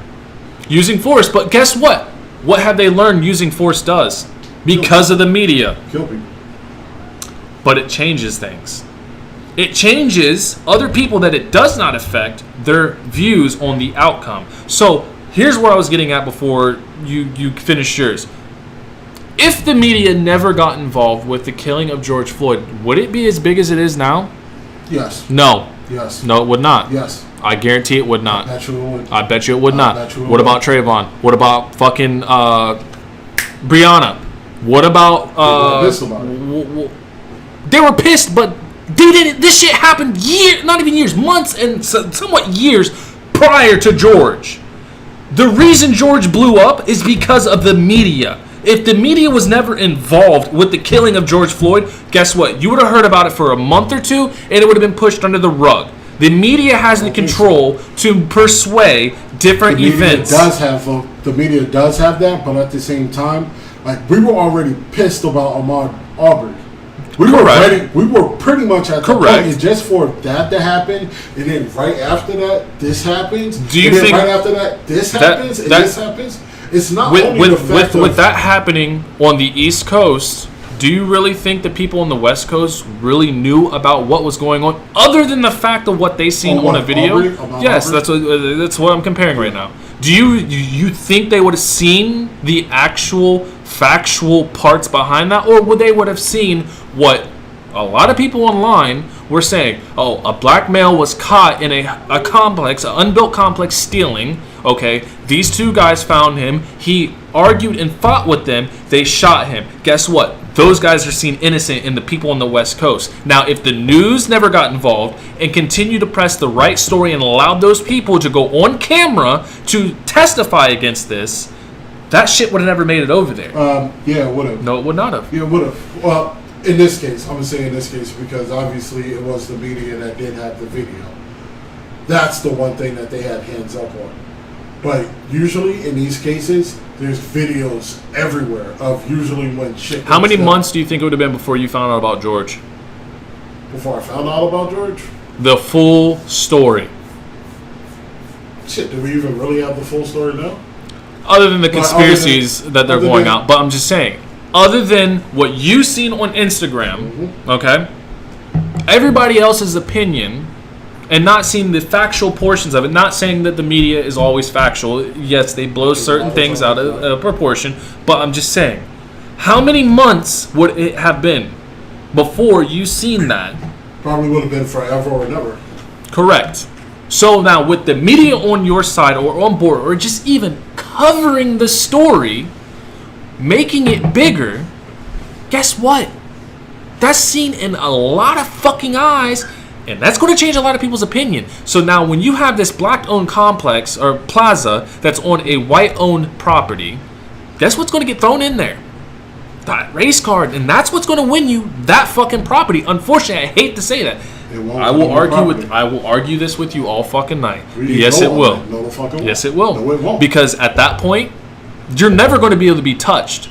You're gonna have that police. You're gonna have that police interaction, but guess what? You're gonna continue to fight for it. If you really want it, fight for it. Don't give up. Do not settle for that little. Hey, here's $2 million.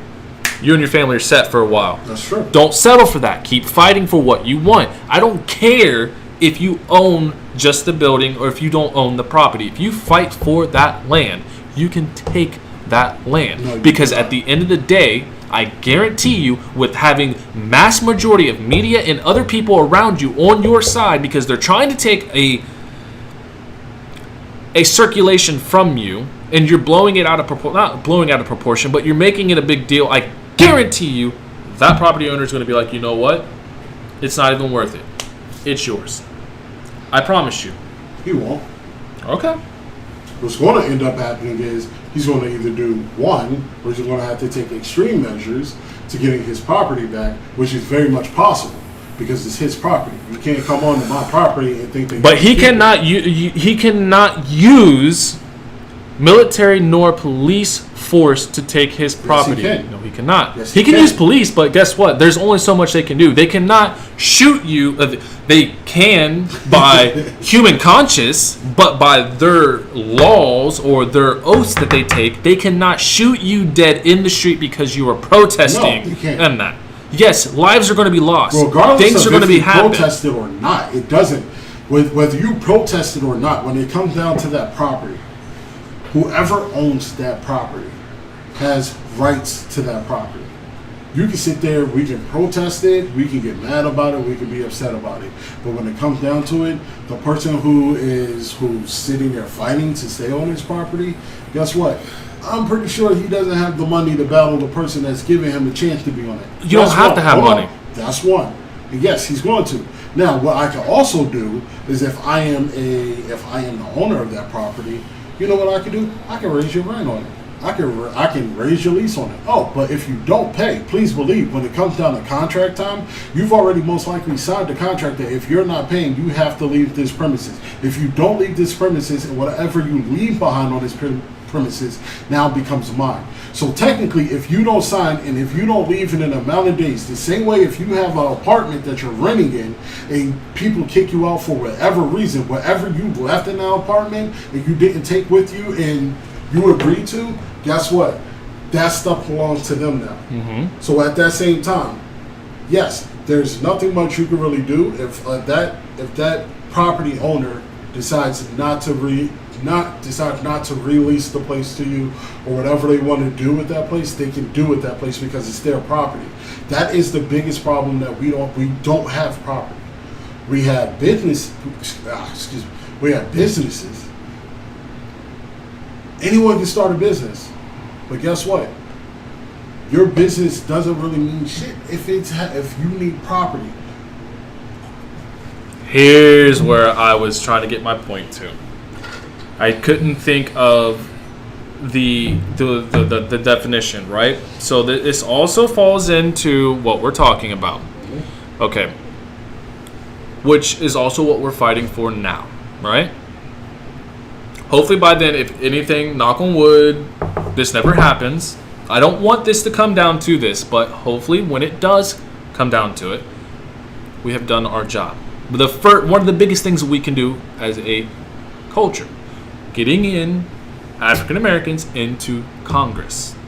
Now, what I'm trying to get to you, this is called eminent domain.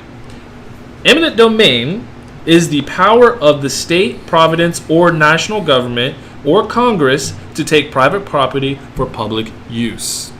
Now, if you have a congressman in office that is supporting you, which I guarantee you he's going to support it because he wants to see the black dollar circulate within his own community, he can legally go in and tell that property owner, guess what, bud?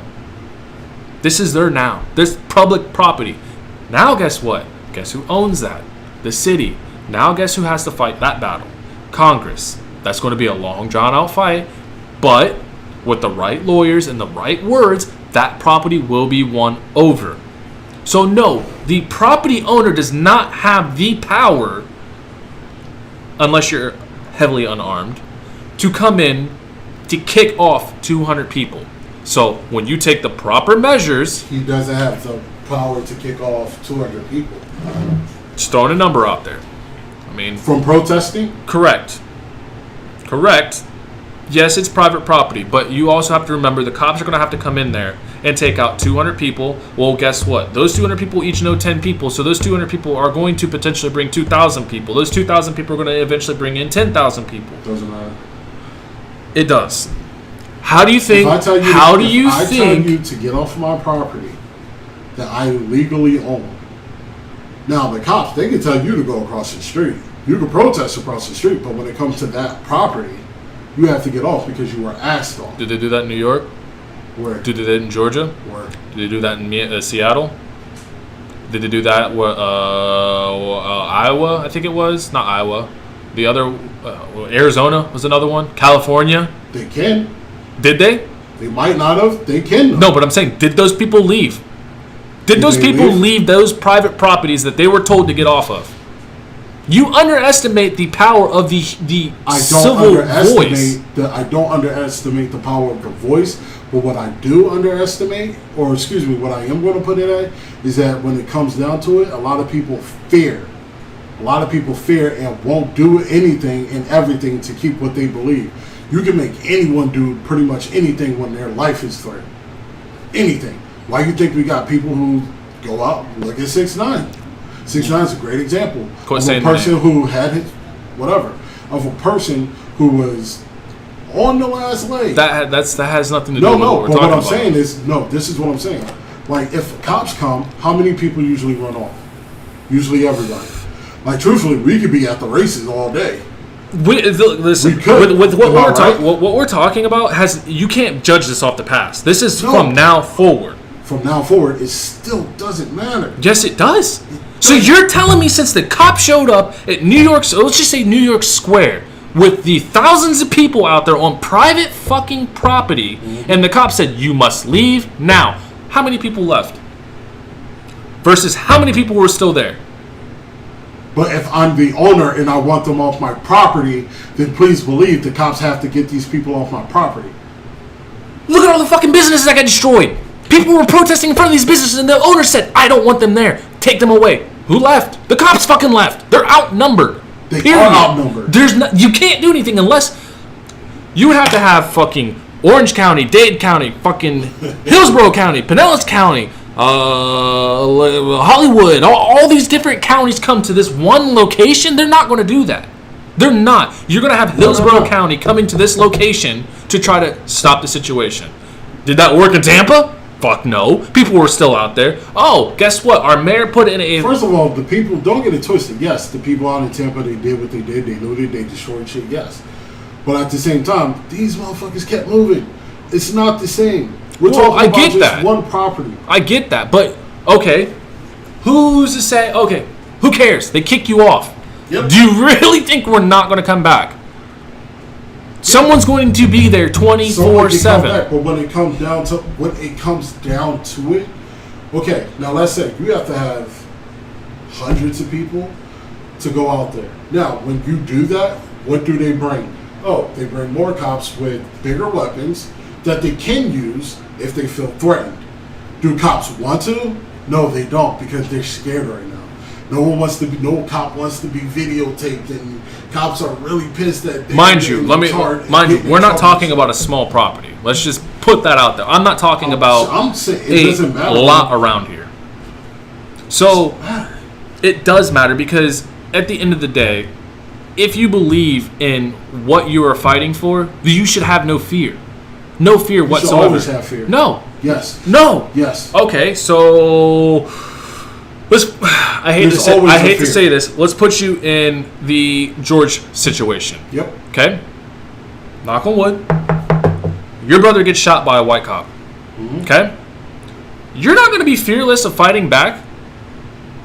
When they go out there and start protesting, you're not going to be fearless to go out there, no matter what the fuck the cops are doing to you and everybody else out there. You're going to be fighting for what you know is right. That doesn't matter. How does that not matter? Because I can still have fear. That doesn't mean that. But you're still going to go out there and fight for what you believe in. Yeah. But that's what I want to do. So if you're that black owner of that business, that plaza that's sitting up there, you're not going to fucking fight? You're not going to go out there and fight with these people? You can fight all you want. Just because, remember, with every action, there's a reaction. So even if I'm out there fighting and I'm out there doing what I'm doing to try to prevent something, stuff can still happen to me. It ain't no fearless thing. Most of these people out there are in fear. It's always the fear of something. It's a fear of, hey, I might be mislabeled as the wrong person that they beat up and arrest, and then it's like, oh, well, I was the wrong guy. Or, hey, I was provoked. It doesn't matter. You still have fear. The property can be taken, but it has to be taken in the right measures. So, and it's not going to be.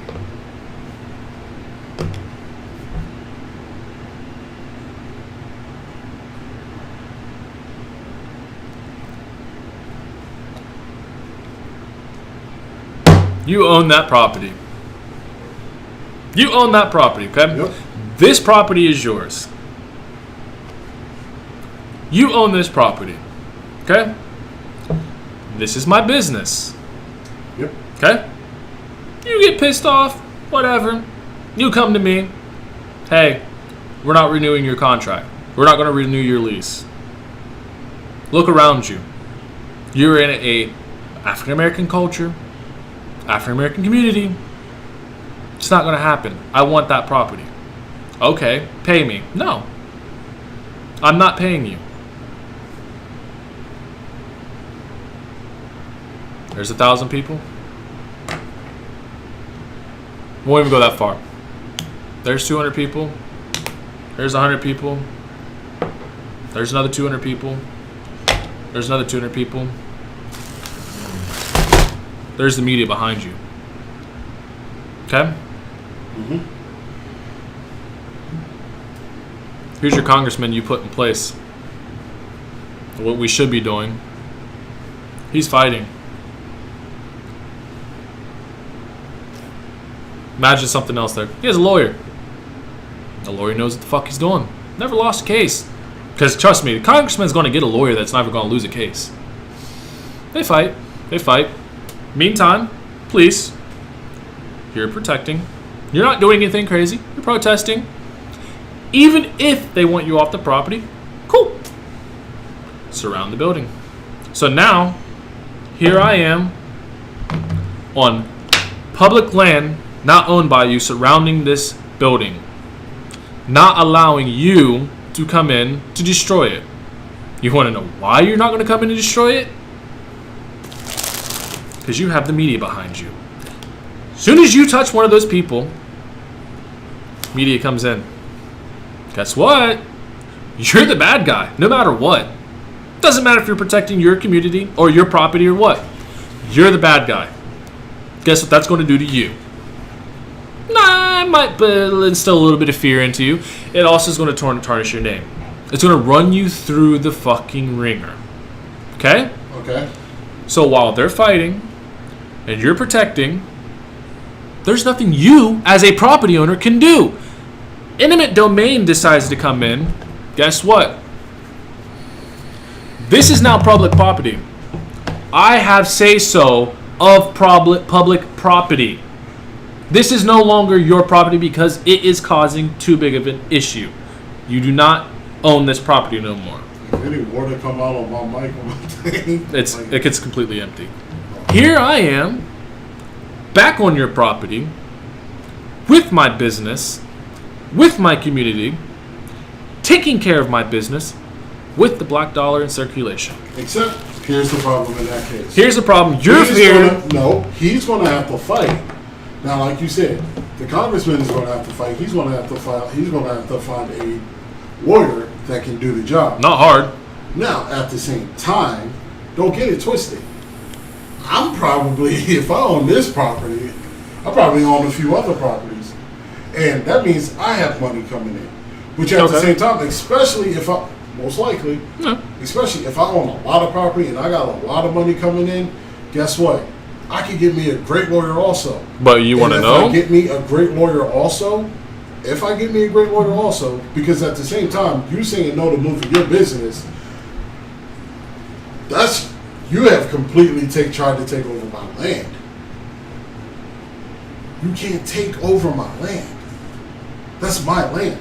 I can't go move on. That's trespassing. Mm-hmm. Once you're trespassing, that's already what? You can't trespass. Once you are no longer a part of that land or a part of that agreement, and my agreement's over, that's it. You're done. Mm-hmm. If I don't want to re-sign with you, I don't have to re-sign with you.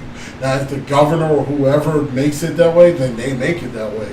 But is it going to usually happen that way? No, because then that would be opening Pandora's box, and pretty much we would be able to do all that everywhere that we go, and they're not going to let that happen. That's realistic. Yeah, we can all sit here, we can huddle around, we can sit there, block the daggone demolition team. Here's the realistic part of what you're saying. It's not going to stop them. Here's the realistic thing of what you said, right? Like you said, you own this property, but you also own that property over there, that one over there, and that one back there in the corner. Take it. I own all those. There's your first step. That could be the first step, but because also here's the thing. other. No, because it's the same thing of if you're going to sit here and tell me, okay, I make money off of this land. Mm-hmm. I make money off of that land. I make money off of that land. I make money off of that land. As a business person, you're not going to sit there and be like, okay, well, yeah, you can have this land and make free money on it. What business person want to do that? I hear what you're saying. I do. But backtrack to what you said. You have money. You're going to buy a lawyer, same statute lawyer as our congressman has. The one thing you do not have, media. But you know one thing that I do have? Time. So do we. No, you don't. How not? You know why? Because when your business is, when I say I'm not going to release with you, once I say that, I can go ahead and close up all your doors. I can make it to where you don't work anymore. Correct. I can make it to where you're not working no more. Correct. Anything that has to do with your business is locked up. So you know what? Correct. Where do those people have to go? All right. So I have time. I have a lot of time and a lot of ways I can sit there and be like, oh, well, I'll take it to this court. Or I'll take it to this court. Or I'll take it to this court. Keep opening cases. This is going to happen forever. By the time you're done, you're going to have to do something. All those people got to go to work. Oh, really? Yeah. So the amount of time you explain that, guess what? We now have your building surrounded. We're just peacefully protesting. Okay. What are you gonna do?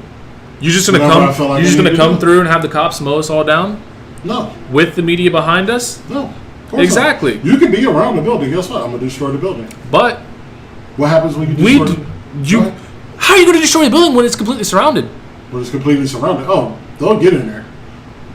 Once again, you got the media behind you, so the moment you lay hands or shoot or do anything, guess who blows it out of proportion? Blows it up, I should Media. say. Guess who looks bad? I might look bad. Correct. Guess what does not go good against your case? Does it really matter? How the fuck does it not matter?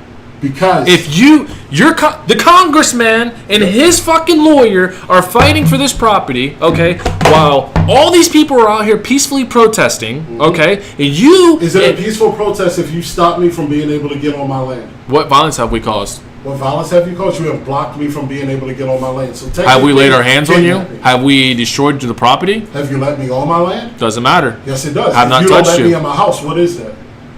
Oh, that's just you're not being let in your house. If I own my house and you as a Well, person you just don't because own you're it. mad not letting me in my house, You don't own it, but I'm saying if I owned, I don't own it. no, I'm just saying as Anything I anything own. in America, you don't own that But house. if I have legal rights to my house and I'm being kept from it, it's pretty much like kidnapping.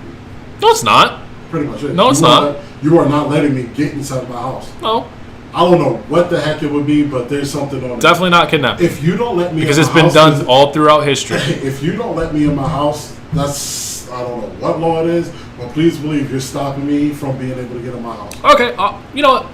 We'll give you that one. We'll give you that. You have all this violence, okay? They're still on our side, mind you that, right? Media is still there. Shows you as the bad man, trying to shut down a black business. Guess what fucking ace card's going to be pulled? The ball.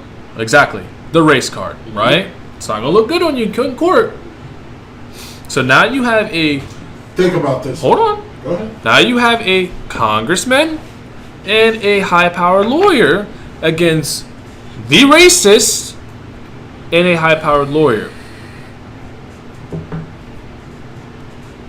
Who's going to win that? Most likely me. Realistically. Most likely me. Yeah? Yes. Then why did the cops lose their lawsuit? With the George, you didn't hear. I'm sure a lot of people didn't hear about that. But why did they lose their lawsuit? With what? The whole George Floyd thing. That's over with? What do you mean? No, not the court cases. The lawsuit pending. Of Most likely because the of the death media. threats and them not being able to go in certain places because people were stopping them. Why'd they lose those? Because of the media. People. Damn. That's fucking crazy that the media made that happen. So no, property owner, you're not going to win. I'm most Eminent likely domain going is to going win. to be taken in effect. I am most You are going likely going most to win. likely you're going to win in the end because they're going to be the city's probably going to pay you, right, for If that they property. decide to. They're most likely that's Most what likely they he's will try going to pay me for my property. That's what he's going to throw out there. That's what the congressman he's going to pay you whatever you want for, not whatever, but pay you a significant amount to shut you up and get you away from what this disturbance it is causing. The media adding gas to it, making it bigger. It's bigger than you. It's bigger than this property at this point. So this business owner is going to end up keeping his business on this property. He may not own that property at the end of the day, but he's still going to own his business, and he's still going to continue to make money through that business. The only difference is it's going to become a public property. The One thing that's going to change in that is now he has to fight the city if he wants to keep his property there or not. Now, the city can come in and be like, hey, get the fuck out of here. That you have no say-so over. But a privately owned business, that's where the eminent domain comes in. And guess what?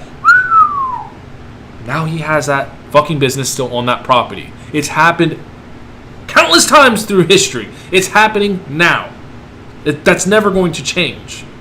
So at the end of the day, yeah, you may win. You might get a fat check in your pocket. But I'm most likely, I am probably not even going to get a check in my pocket, but I'm going to get control of my land again. No, you won't. Yes. If that's the case, then why are we still here? Let's take it back, since we're still going. We're going to bounce back in history. Why the fuck as Americans are we still here when we took this land from the English colony, the UK? Why are we still here? If they owned this land, why are we still here? Because they gave up. Yeah? Yeah. Correct. You're going to get tired and you're going to give up. They gave up. That's correct. You, as that property owner, are going to get tired and give up because at this point, like you said, these people have to go to work. No, the fuck they don't. What the fuck they do? Because the people that are going to be out there, they're the same people that are out there protesting right now. Okay. The same ones that don't have a 9 to 5. And actually, here we go. The same fucking people protecting the same fucking 4 or 5 blocks that are quit their jobs to protect that because they know it's right. Doesn't matter. Oh my! Here we go again. It does not matter. It doesn't. How does it not matter? Because when it comes down to it, first of all, that's not going to happen. Okay, if I own this land, it is my land. No, it's not. Okay, it is my land. No, it's not. It's my land. Nope. Yes. Nope. I have the deed to my land. Because I can tell you what's going to happen at the end of the day. All right, neither of us are going to win. Neither of us are going to win this argument, or this battle, I should say, with this property. Okay? Because at the end of the day, who owns the property? The United States of America. Technically, yeah. So they're going to step in, the government, going to step in and say, look, you guys cannot come to a settlement. You cannot agree on anything. We're taking it. No, you want to know what's going to come to? It's going to come to this simply. Okay, hey, you want to stay? Okay, you have to pay this amount of money. We're still in the aspect of people who are out there protesting. They can protest all they want. That's fine. But at the same time, if this company's going to stay, if this company's going to stay, I can simply be like, well, now you need to pay me this amount of money. This is what I'm charging on my land. Yeah, you can still say that. And if you don't, but that's not going to change. You have to pick up and go. That's not going to change the fact that these, even if the property owners, same thing with the whole George Floyd protesters, the family says we don't want any part of it. They outed themselves. They stopped with the thing. They don't want no part of it. Now, guess what? These people that are pissed off about what's going on don't want to stand for it no more. And guess what? I cannot change whether they stay out there or not. So once again, that's going to blow it up. The media can blow it up all it wants to. But now you have to seriously sit there and be like, oh, one, you're going to have to find a real good reason to say that I'm racist if I own this land. And basically what I'm saying to you is I have to up my I have to up my leasing amount, and this place can't afford it. Why are you upping your lease? Because of all the taxes that keep going. Taxes? You have 5 other businesses that you own. Doesn't matter. That you make Taxes plenty of money from. Let's run your taxes. Let's run your taxes for the past 5 years. Run it. Let's see how much you've made off these businesses, and versus how much you would lose on this one. You can run it all you want to. But at the same time, regardless of it, I have legal rights to my land. If I'm a homeowner, if you're telling me right now, hold on, I'm gonna use this. If Mevz was like, y'all need to leave right now, and we just sit there and we're like, oh well, no, we're not going anywhere. We're staying. We're staying here. No, what do you mean? What do you mean? No. If her name is on it, she has rights to this place, she can kick us out. Now, physically getting us removed, yes, that can still happen. Because all it takes is her saying one simple thing. Oh, it's a change in this method, or they won't allow me to do this, or I can't get into this building. I can't do anything. Blah blah blah. Regardless of it, something comes along, and it can be made that way. But yes, these people can be moved. Numbers. Now, if it gets to a point, first of all, if it's who knows, you can't really say I'm racist if I'm turning around and if I'm still keeping black businesses around just because this one business. But that's what it's going to be blown into. It can be blown into. And that's where it will be taken to. When it comes down to it, it's a whole business aspect. And that's what Congress or whoever is in this argument is going to look at. The animal crackers. It's a whole format of business. Business goes out the door once it comes to that. But how? How? Same If reason. If every other company except this one company can pay what I want off of my land, if all the other companies on this land are being able to pay it, but this one can't, I can still be like, well, this one I have to go. They couldn't pay up the money. Okay. So, again, 4 blocks, Minneapolis. Yep. Smack dead in the middle. Yep. Okay. These 4 blocks have apartment complexes on it and a police station. Okay? Mm-hmm. Property owner, city owns. Okay? Property owner. I want all those people gone now. I want my business.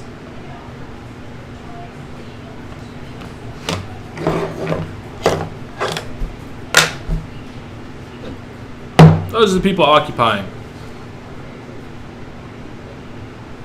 You really think the police are going to be able to kick you out of there? Tear gas, people going to jail. Oh, people really? Really? Yeah. You really think the police are going to do that? Still can do it. You stop doing that. I'm sorry. I'm sorry. Still can do it. You can. They still can do it. Are you? They can. Are you? It's their choice. Are you going to? It's their choice. You, as the property owner that wants the police to come in to do this, are they? This is not whether if they can or cannot. This is a question of are they going to? This is always a can or if they cannot. No. Yes. They can do anything they want. True. But are they? They can. Not answering the question. Are they going to do it? If they to take into account for Seattle, are they? Oh, hold on. Not right now. I forgot to give this to you. The L you are taking right now. I'm not taking it. Well, regardless, the you said cops are not going to come in. They probably won't. They're not going to come in and do anything. Then they don't come in. Then what? You have the rights to that property. Yeah. You own. Well, basically, you own the property. As that community, you own that property until the government steps in. But that is not part of what we're talking about right now. But if the government steps in, then guess what? Everybody loses. Do they? Yes. Because you Do I really get my business back. Most likely. I get my land back. Most likely, but yes. Are you going to be able to use that land? Yes. No, you're not. Yes. Because I guarantee you, the moment the government comes in and starts enforcing these people out, guess what happens? Same thing when the National Guard came into Tampa. Same thing when it came into Minneapolis. Same thing it happened in New York. Same thing it happened in Georgia. People are going to destroy your stuff. So guess what at that point? You, sir, have lost an asset. So now guess what? So then if I lose an asset, what do they gain? What do they gain? Yeah. It's a lose-lose situation. It's a double-edged sword. There's going to be 2 ways of how this is going to happen. It's either 1, I'm going to win, or 2, I'm going to win. No, you're not. Yes. Because regardless if I turn around and sit here and I'm saying, okay, I won't let this business go as long as they can agree to these terms, guess what? Which this company's going to have to agree to these terms. Mm-hmm. They're going to have to. Because still, at the end of the day, these people aren't going to always be around. I have more time on my side than any of those people if I own all the... Yes. Do you have the money? Yes. If I have different lands, yes. Okay. That's the most important thing about having land. So you're telling me, right? With all this backing us, okay? Our congressman fails us. Yep. Mm-hmm.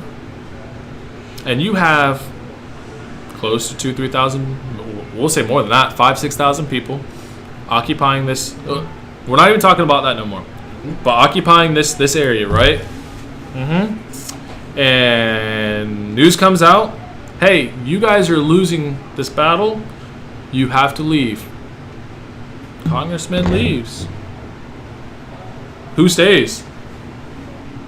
Those people who think that's right. Guess who also stays? Because it's money for them.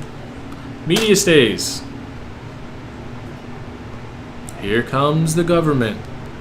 Get off the property now. Okay.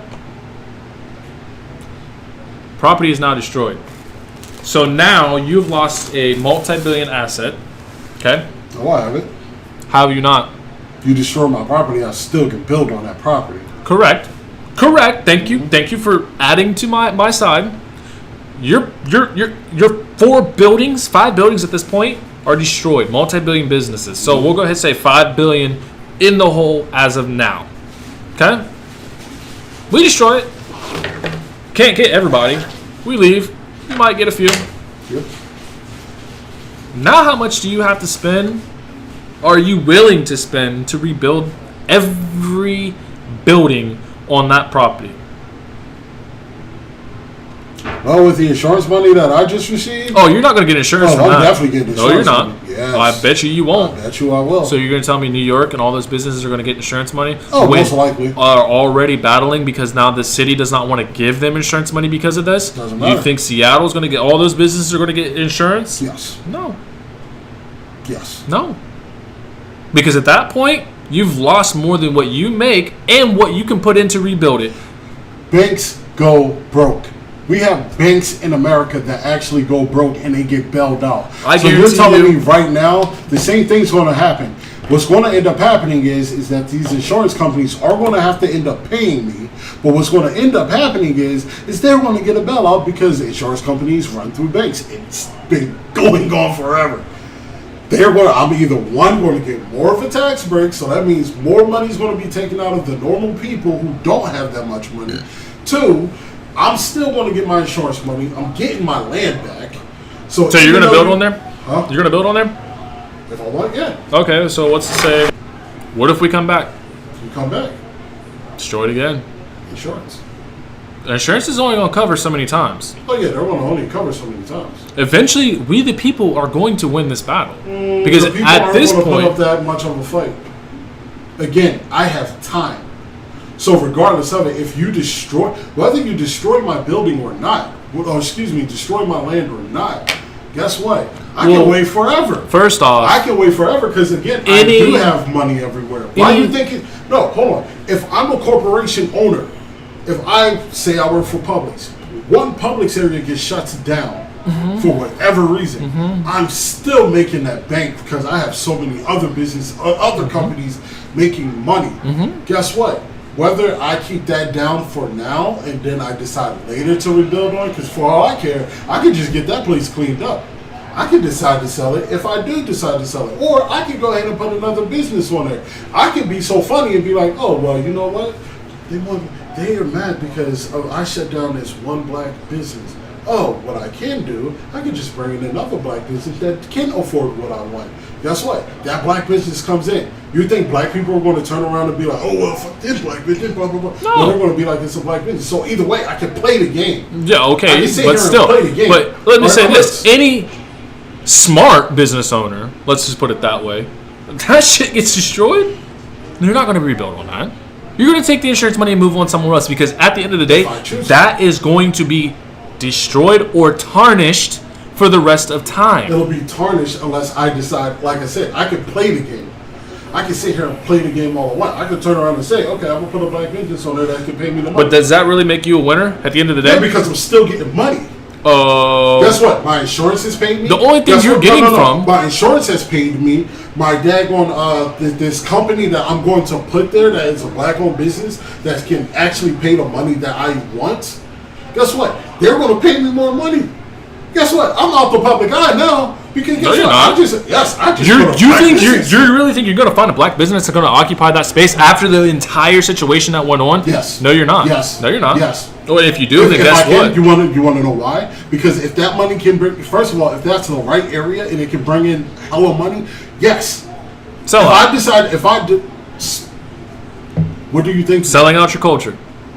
Is it? Yes. How is it not? I'm saying, is it? Yes. I'm saying, how is that not? So because regardless of it, if your place gets shut down for whatever reason because you can't afford it, and then people sit there fighting now, like, yes, you could be like, then yes, we can sit here and be like, oh man, they sell out, blah blah blah blah blah. But whatever it is, when it comes down to the whole marketing scheme, I can sit here and be like, well, this place has what you need, or this company can be like, oh well, they have what you need. I can knock down a damn wig store and put up a damn like black supermarket. Oh, well, guess what? I definitely have what you need. And guess what you're going to run to? Us. no, Yes. no. You're going to run to that store because you know why? It's a black-owned business. It's a black-owned business, and guess what? They provide for you more than that wig store could have ever provided. And thank you for proving a fucking point of this entire situation. What? The fact that you have a black business that gets destroyed. Mm-hmm. We're pro-black. We support black business. Yep. Guess what? You're fighting for that black business. Now they do you even dirtier. You put another one in there. Yep. What do you do as a black male? As a black male? As a black consumer, what are you going to do? I have a choice of not going, or I can go to that place. You're going to go. So why? Why are you going? If you know they're doing that to throw it in your face that they can do it, why are you going? They're going to do it regardless. But that put that out of the situation. No, because why are you the whole going? situation is this. The whole situation is no matter what, dude, we don't have property. So I can't sit here. Anywhere I go, any place I go to shop or whatever like that. The place I go to fucking get gas, guess what? I'm pretty sure a black person doesn't own that property. Well, of course not. Any place that I go to that I decide to eat, whether it's the supermarket, whether it's a fast food chain, whether it's a sit-down restaurant, whether it's a damn meat market, anywhere that I go that I can get food, guess what? I'm pretty sure a black guy doesn't own it, or a black woman doesn't own it. No one black owns it. So regardless of it, yes, you're going to go to that store because first of all, when you're the landowner, people don't think about the landowner. Only time landowners are ever questioned or really brought up in topics is usually when it deals with Native Americans and people poisoning over there and dumping trash over in their area and destroying their areas over there. That's when it's brought up. Because landowners aren't known. What's known are the businesses that are on that land. Mm-hmm. So when it comes down to it, me as a landowner, I'm still going to be fine because at the end of the day, I'll still be able to get money. That's all I've been saying. Put him in there. Put him in there for what? To take over that land? No. Make it a public land? No. What? Put your black congressman in there. What that's going to do is going to give you the accessibility of knowing who owns these properties. You don't even have to put him in there. You can go to public records to find out who owns these properties, right? Mm-hmm. Fuck the property. We don't want it no more. Take my business. That's fine. Where do you go? Why, as a community, can't you come together and purchase land? Why can't we? Mm-hmm. Mainly because we don't have the money. You have a black-owned business here that makes good money. You have one here, you have one here, and you have one here. All in the same county. Mm-hmm. Same county. Mm-hmm. We all support BLM. Yes. Mm-hmm. Support it then. Support it. Okay. Come together and buy that piece of land. Guess what? That land, it's big enough to fit that one, and that one on there. May not be big enough to fit this one. But guess what? Now you have a piece of property with 3 black-owned businesses on a black-owned property. Guess who can't come in and change that? Your city. Guess who owns it? You do. So where you go then? Oh, we're we're making hella money here now. The dollar's staying in circulation. Now you have that property over there that you want to buy. Buy that one. Keep moving. Creating branches. Keep moving. They would on. have to want to sell it to us. Any dollar amount is going to get you what you want. Any dollar amount is not going to give me what I want. I'm telling you right now. You're telling me if I'm let's make up a plaza. I have a plaza with, let's say, 5 stores. Mm-hmm. Each store brings in pretty much, I'm going to make up a number, $50 million I make pretty much a year, just throwing out again. $50 million off of these 5 stores, $10 million each. Okay. 50 million people would pretty much have to come together and put $1 in. Okay. To be able to buy that land. Okay. Now, 50 million people. Okay. Okay. Now you got 50 million people. First of all, they would have to put that money in. Now, if I'm like, oh, well, I decide not to sell, or what if this company is actually making these companies start bringing in more revenue? Mm-hmm. I could be like, no, well, because one, I'm either making good money off of it, or I know I can possibly make more money off of it. That's the importance of property. Mm-hmm. That I could possibly make a shitload of money off of this. Okay, so let me put this out there. That business brings the revenue in $10 million a year. Mm-hmm. He brings in 13. He brings in 16. Okay? Mm-hmm. This shit's not going to happen in 1 to 2 years. But, as you just said, that person brought in that amount, that person brought in that amount, that person brought in that amount. Hold on. Would it be wise for me to take a one-time payment of somebody giving me, let's say, if I give you 63. Not everybody is that smart. Hold on. I'm saying I'm gonna give you. You're building, or you make $50 million a year off of these properties, the property and the businesses. Mm-hmm. On it, I would give you 63 million. Mm-hmm. That would be the stupidest, dumbest move that anyone would make if they turn around and say, "Yeah, I'll take the 63 because I want to get." I don't even know what. Well, first off, I don't even know why I'm arguing on this, right? So here's a better example, right? Give me a better one. Where is it? Here we go. Right across the street. There's 120 acres for sale. Okay. Yeah? Buy it. 15, 13, 16, buy it. Okay. Build your plaza. Put your businesses in there. You got to get approval for that plaza. No, you don't. Yeah, you don't. Right? Okay, so why did they get approved for a Home Depot right there on Big Ben and 41 that they've already started excavating? Big Ben and 41 because it's Big Ben and 41. Okay, but still, right? It's a major Or highway. anywhere. Example, over in Sly Avenue, there's lots everywhere for sale. Mm-hmm. Buy it. Put your business there. Good. So what's stopping you? Money. If he brings in 15, he supports BLM. He brings in 13, he supports BLM. She makes an average of 10 a year. She supports BLM. Okay, that lot is big enough. You have a small shop here, small shop there, small shop there. You do most of your sales online. What's stopping you from buying that plaza as a community? Nobody owns it. The city owns it. If it says it's for the city owns it or someone owns it. City. A city lot that is for sale. Okay, then the city can sell it to you. There you go. But truthfully, the city can turn around and be like, no, because we have negotiations. Or they can put you on pause like they usually do. They'd be like, oh, we're going to put you on pause. Okay, then that's when you fight that battle. You fight that battle, you go through properties. How do you fight a battle if someone can sit there, if the city owns something and they decide, oh, well, okay, instead of taking these guys' money, which they'll give me around this amount, this super commercial winning high strategically placing your buying situations.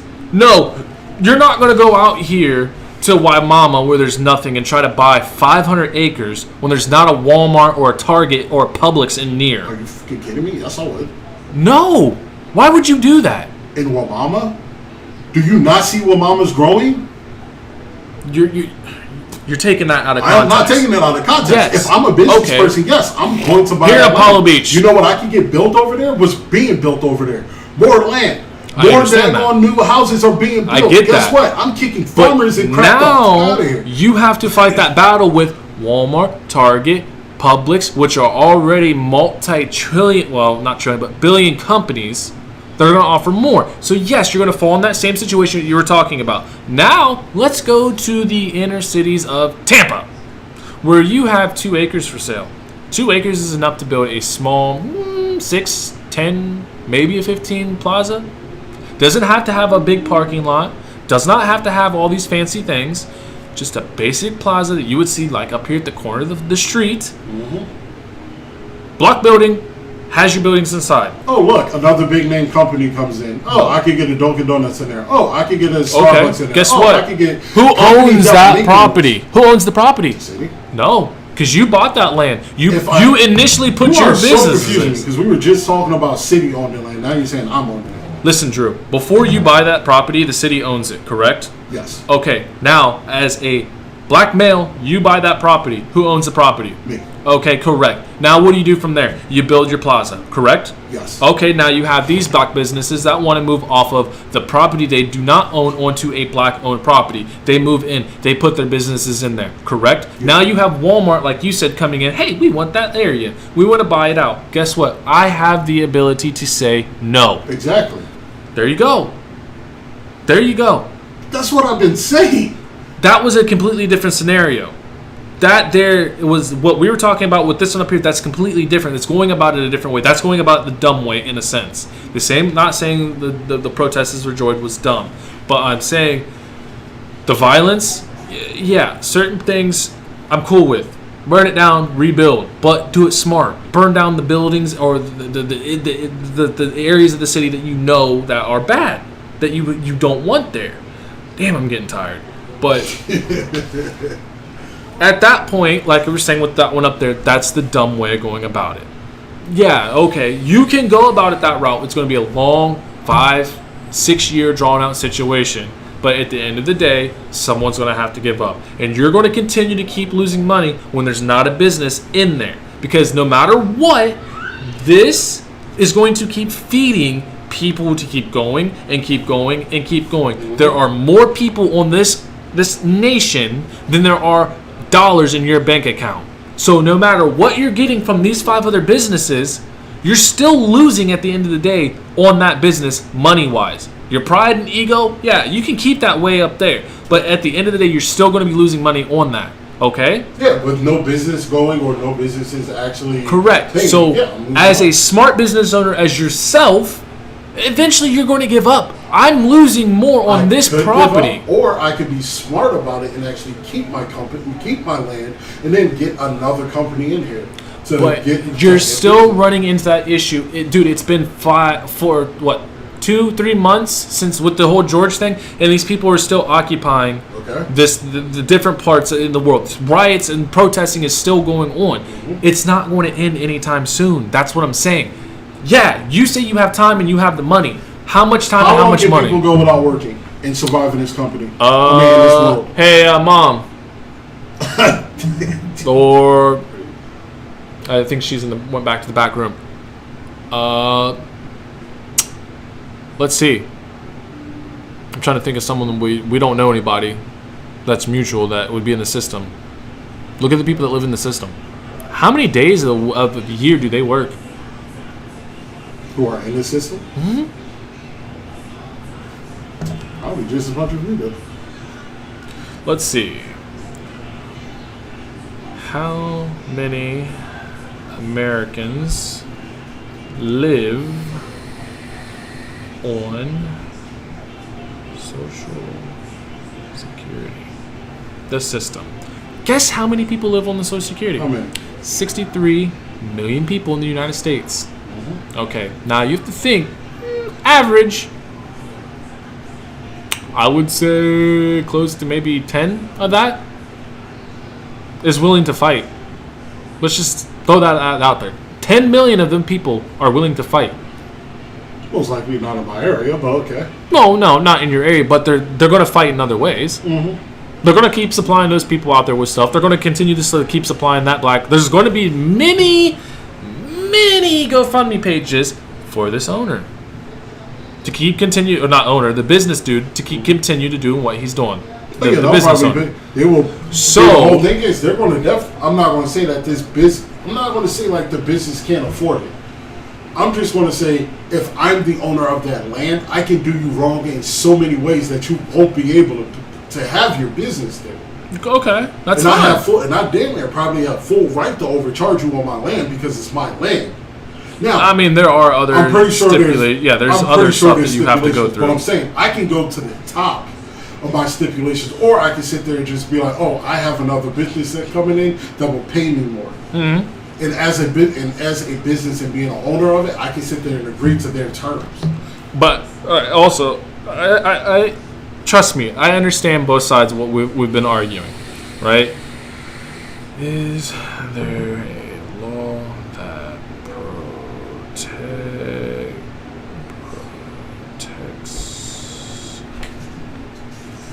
I'm pretty sure there's a law that tries to protect small businesses or whatever,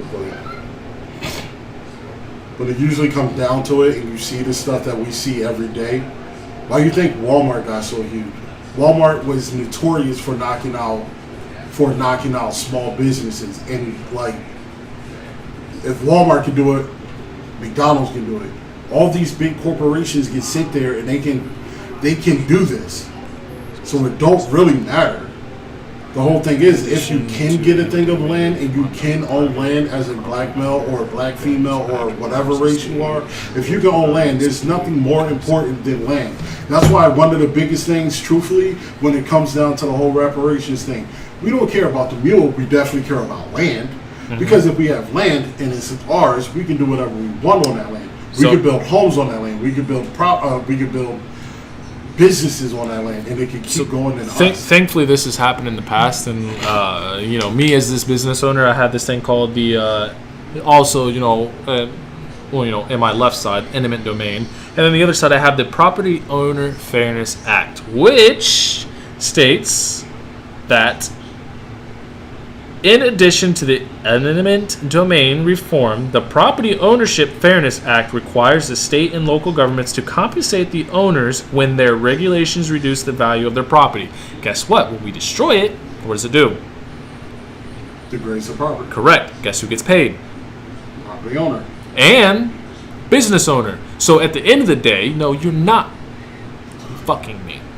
I'm still getting paid. More money. That doesn't matter. I still may be getting enough to move my business somewhere else. That's the whole point about it. You're going to have to move your business somewhere else. I can pretty much think about having a big Stanley Steamers. You're the number one daggone thing. You have a big business. You have a big daggone building right there on 41, or let's say Big Ben.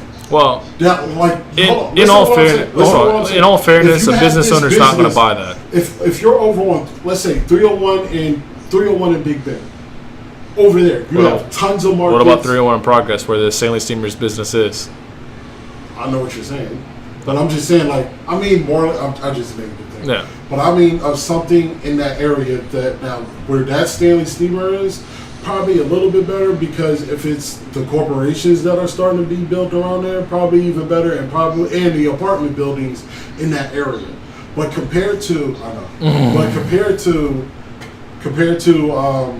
let's say a supermarket being put over on Big Ben and 301 and moving it, let's take that and move this over to that little stupid shopping center up there with the Family Dollar and the damn Chinese store, Chinese food store. Pretty much, if that's the only place you can find a place to put your thing, and somehow, hopefully, you can bring value to that area. But marketing wise, Big Ben and 301 was a way better area for you, because there's more people traveling on that road than there is on 41. So. Yeah, you can get your money and you can move. But guess what? I can get my money, have people come back here, and I'm still making money. So am I. You're making money now, but you're probably not going to be making anything close to what you were making when you were on my location. We don't know. That is a Gibsonton and Apollo Beach. Which area has more money? I mean, you really want to actual factual compare? What do you want? Say it.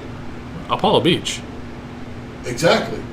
So if you have to move your store, which is making money off of all the people who live in Apollo Beach, it has a lot of those people have But money. why are you picking where I get to move?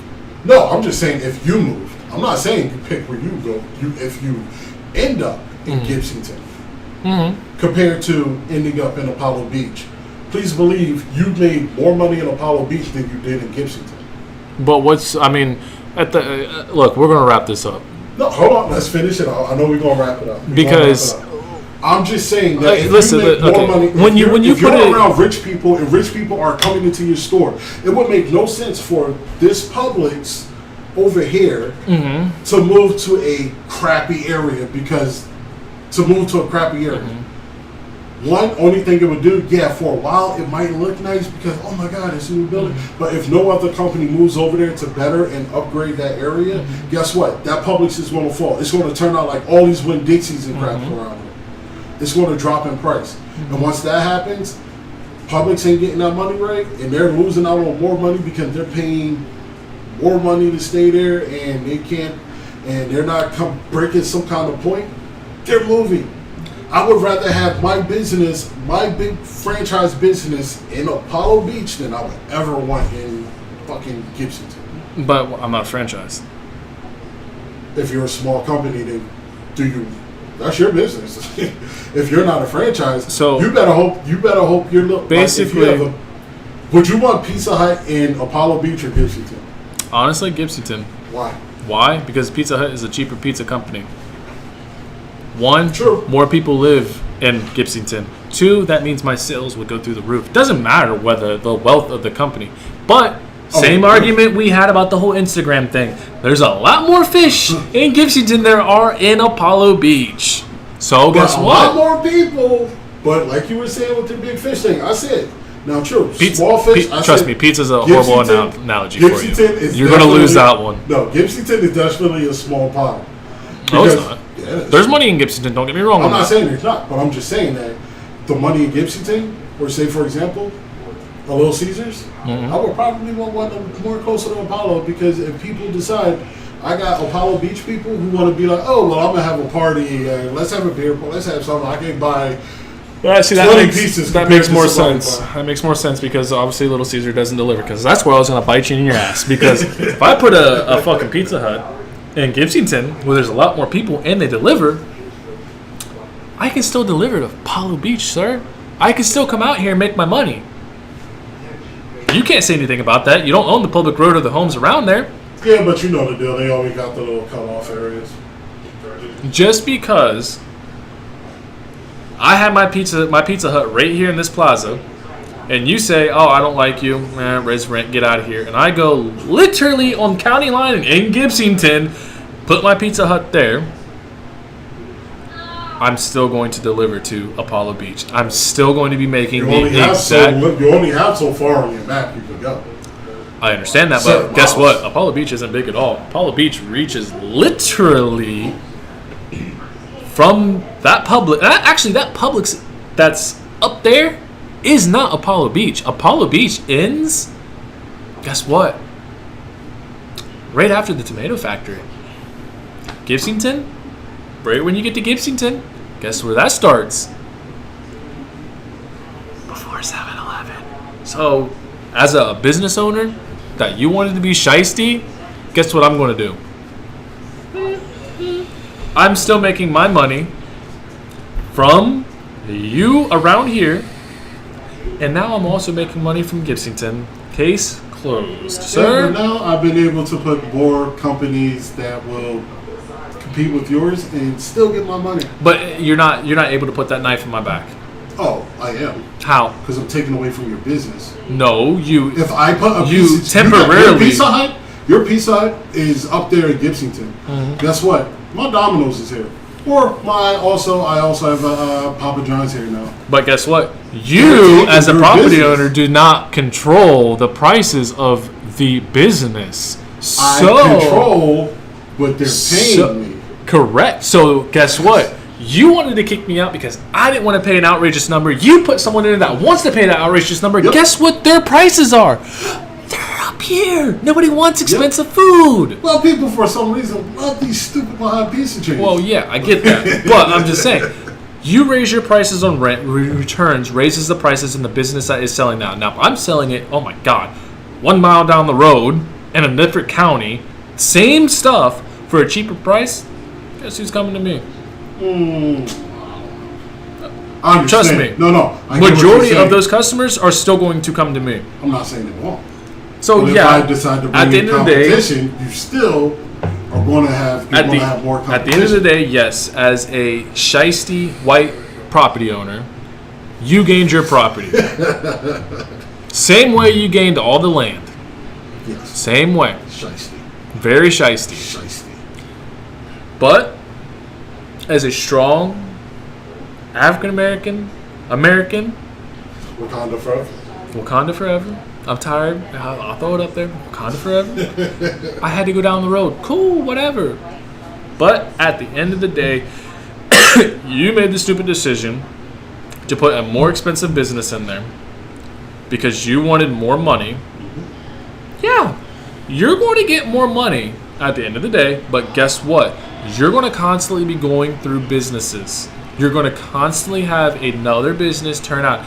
You see it everywhere with Crickets. You see it everywhere with Verizon. You see it everywhere with Boost Mobiles.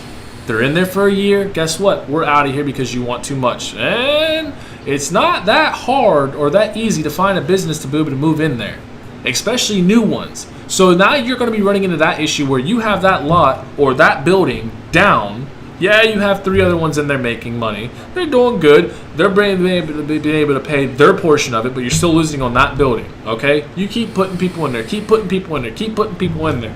Now, not at the end of the day, but over the course of time, you're going to be like, fuck, I wish I wasn't a privileged white guy that seen a black business that didn't want to pay much. Do you think they think that? Oh, yeah, I've seen it. I've talked to owners that have not necessarily black-owned businesses, but yes, they've said that they've allowed their ego to come into the situation where they see a business that is not making money for them, so they kick it out and put a business in there that makes more and also raises the rent, and that business doesn't last because at that point, they are paying out in rent more than what they're bringing in. Mm-hmm. So, yes, I've seen that numerous times. No, I'm saying that. I'm pretty sure they're not taking that with us. But at the end of the day, you're going to keep fighting for people to come in because of your own greed. But I'm going to still be getting white money privilege. That's what that is. You're using, still be getting money though. But you're still going to continue to fight it. But they're still going to get money though. All right, because now we're going on 3 hours. He need to go to bed.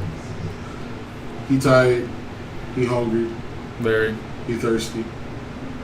And I'm tired, and I'm hungry, and I'm about to. I'm gonna. Do you want to even try to end this podcast? I need you to kill this outro. I'm not going to kill the outro. I'm not. Yeah, you won't come in here with bars one day. You want to kill this outro.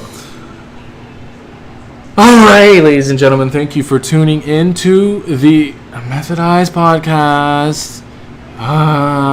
You said that would have. No, I'm not going to say that. I don't need to get flagged. I've been flagged on Facebook already. Yeah. All right, guys. Thank you for tuning in. Thank you for listening. Thank you for listening to our argument. This is what we do. We argue back and forth. If you don't like it, kick rocks. Go on to Joe Rogan where he talks about weird alien shit. Oh, guess what? Next week when you tune in, we're going to be talking about weird alien shit. So if you want to hear about it, make sure you tune in.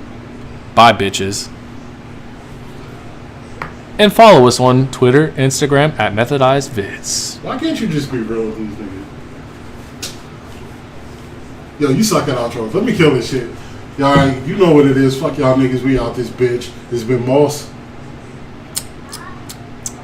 And Stan, the man, with a plan. All right, motherfuckers. Fuck y'all. We out of this bitch. Peace. Later.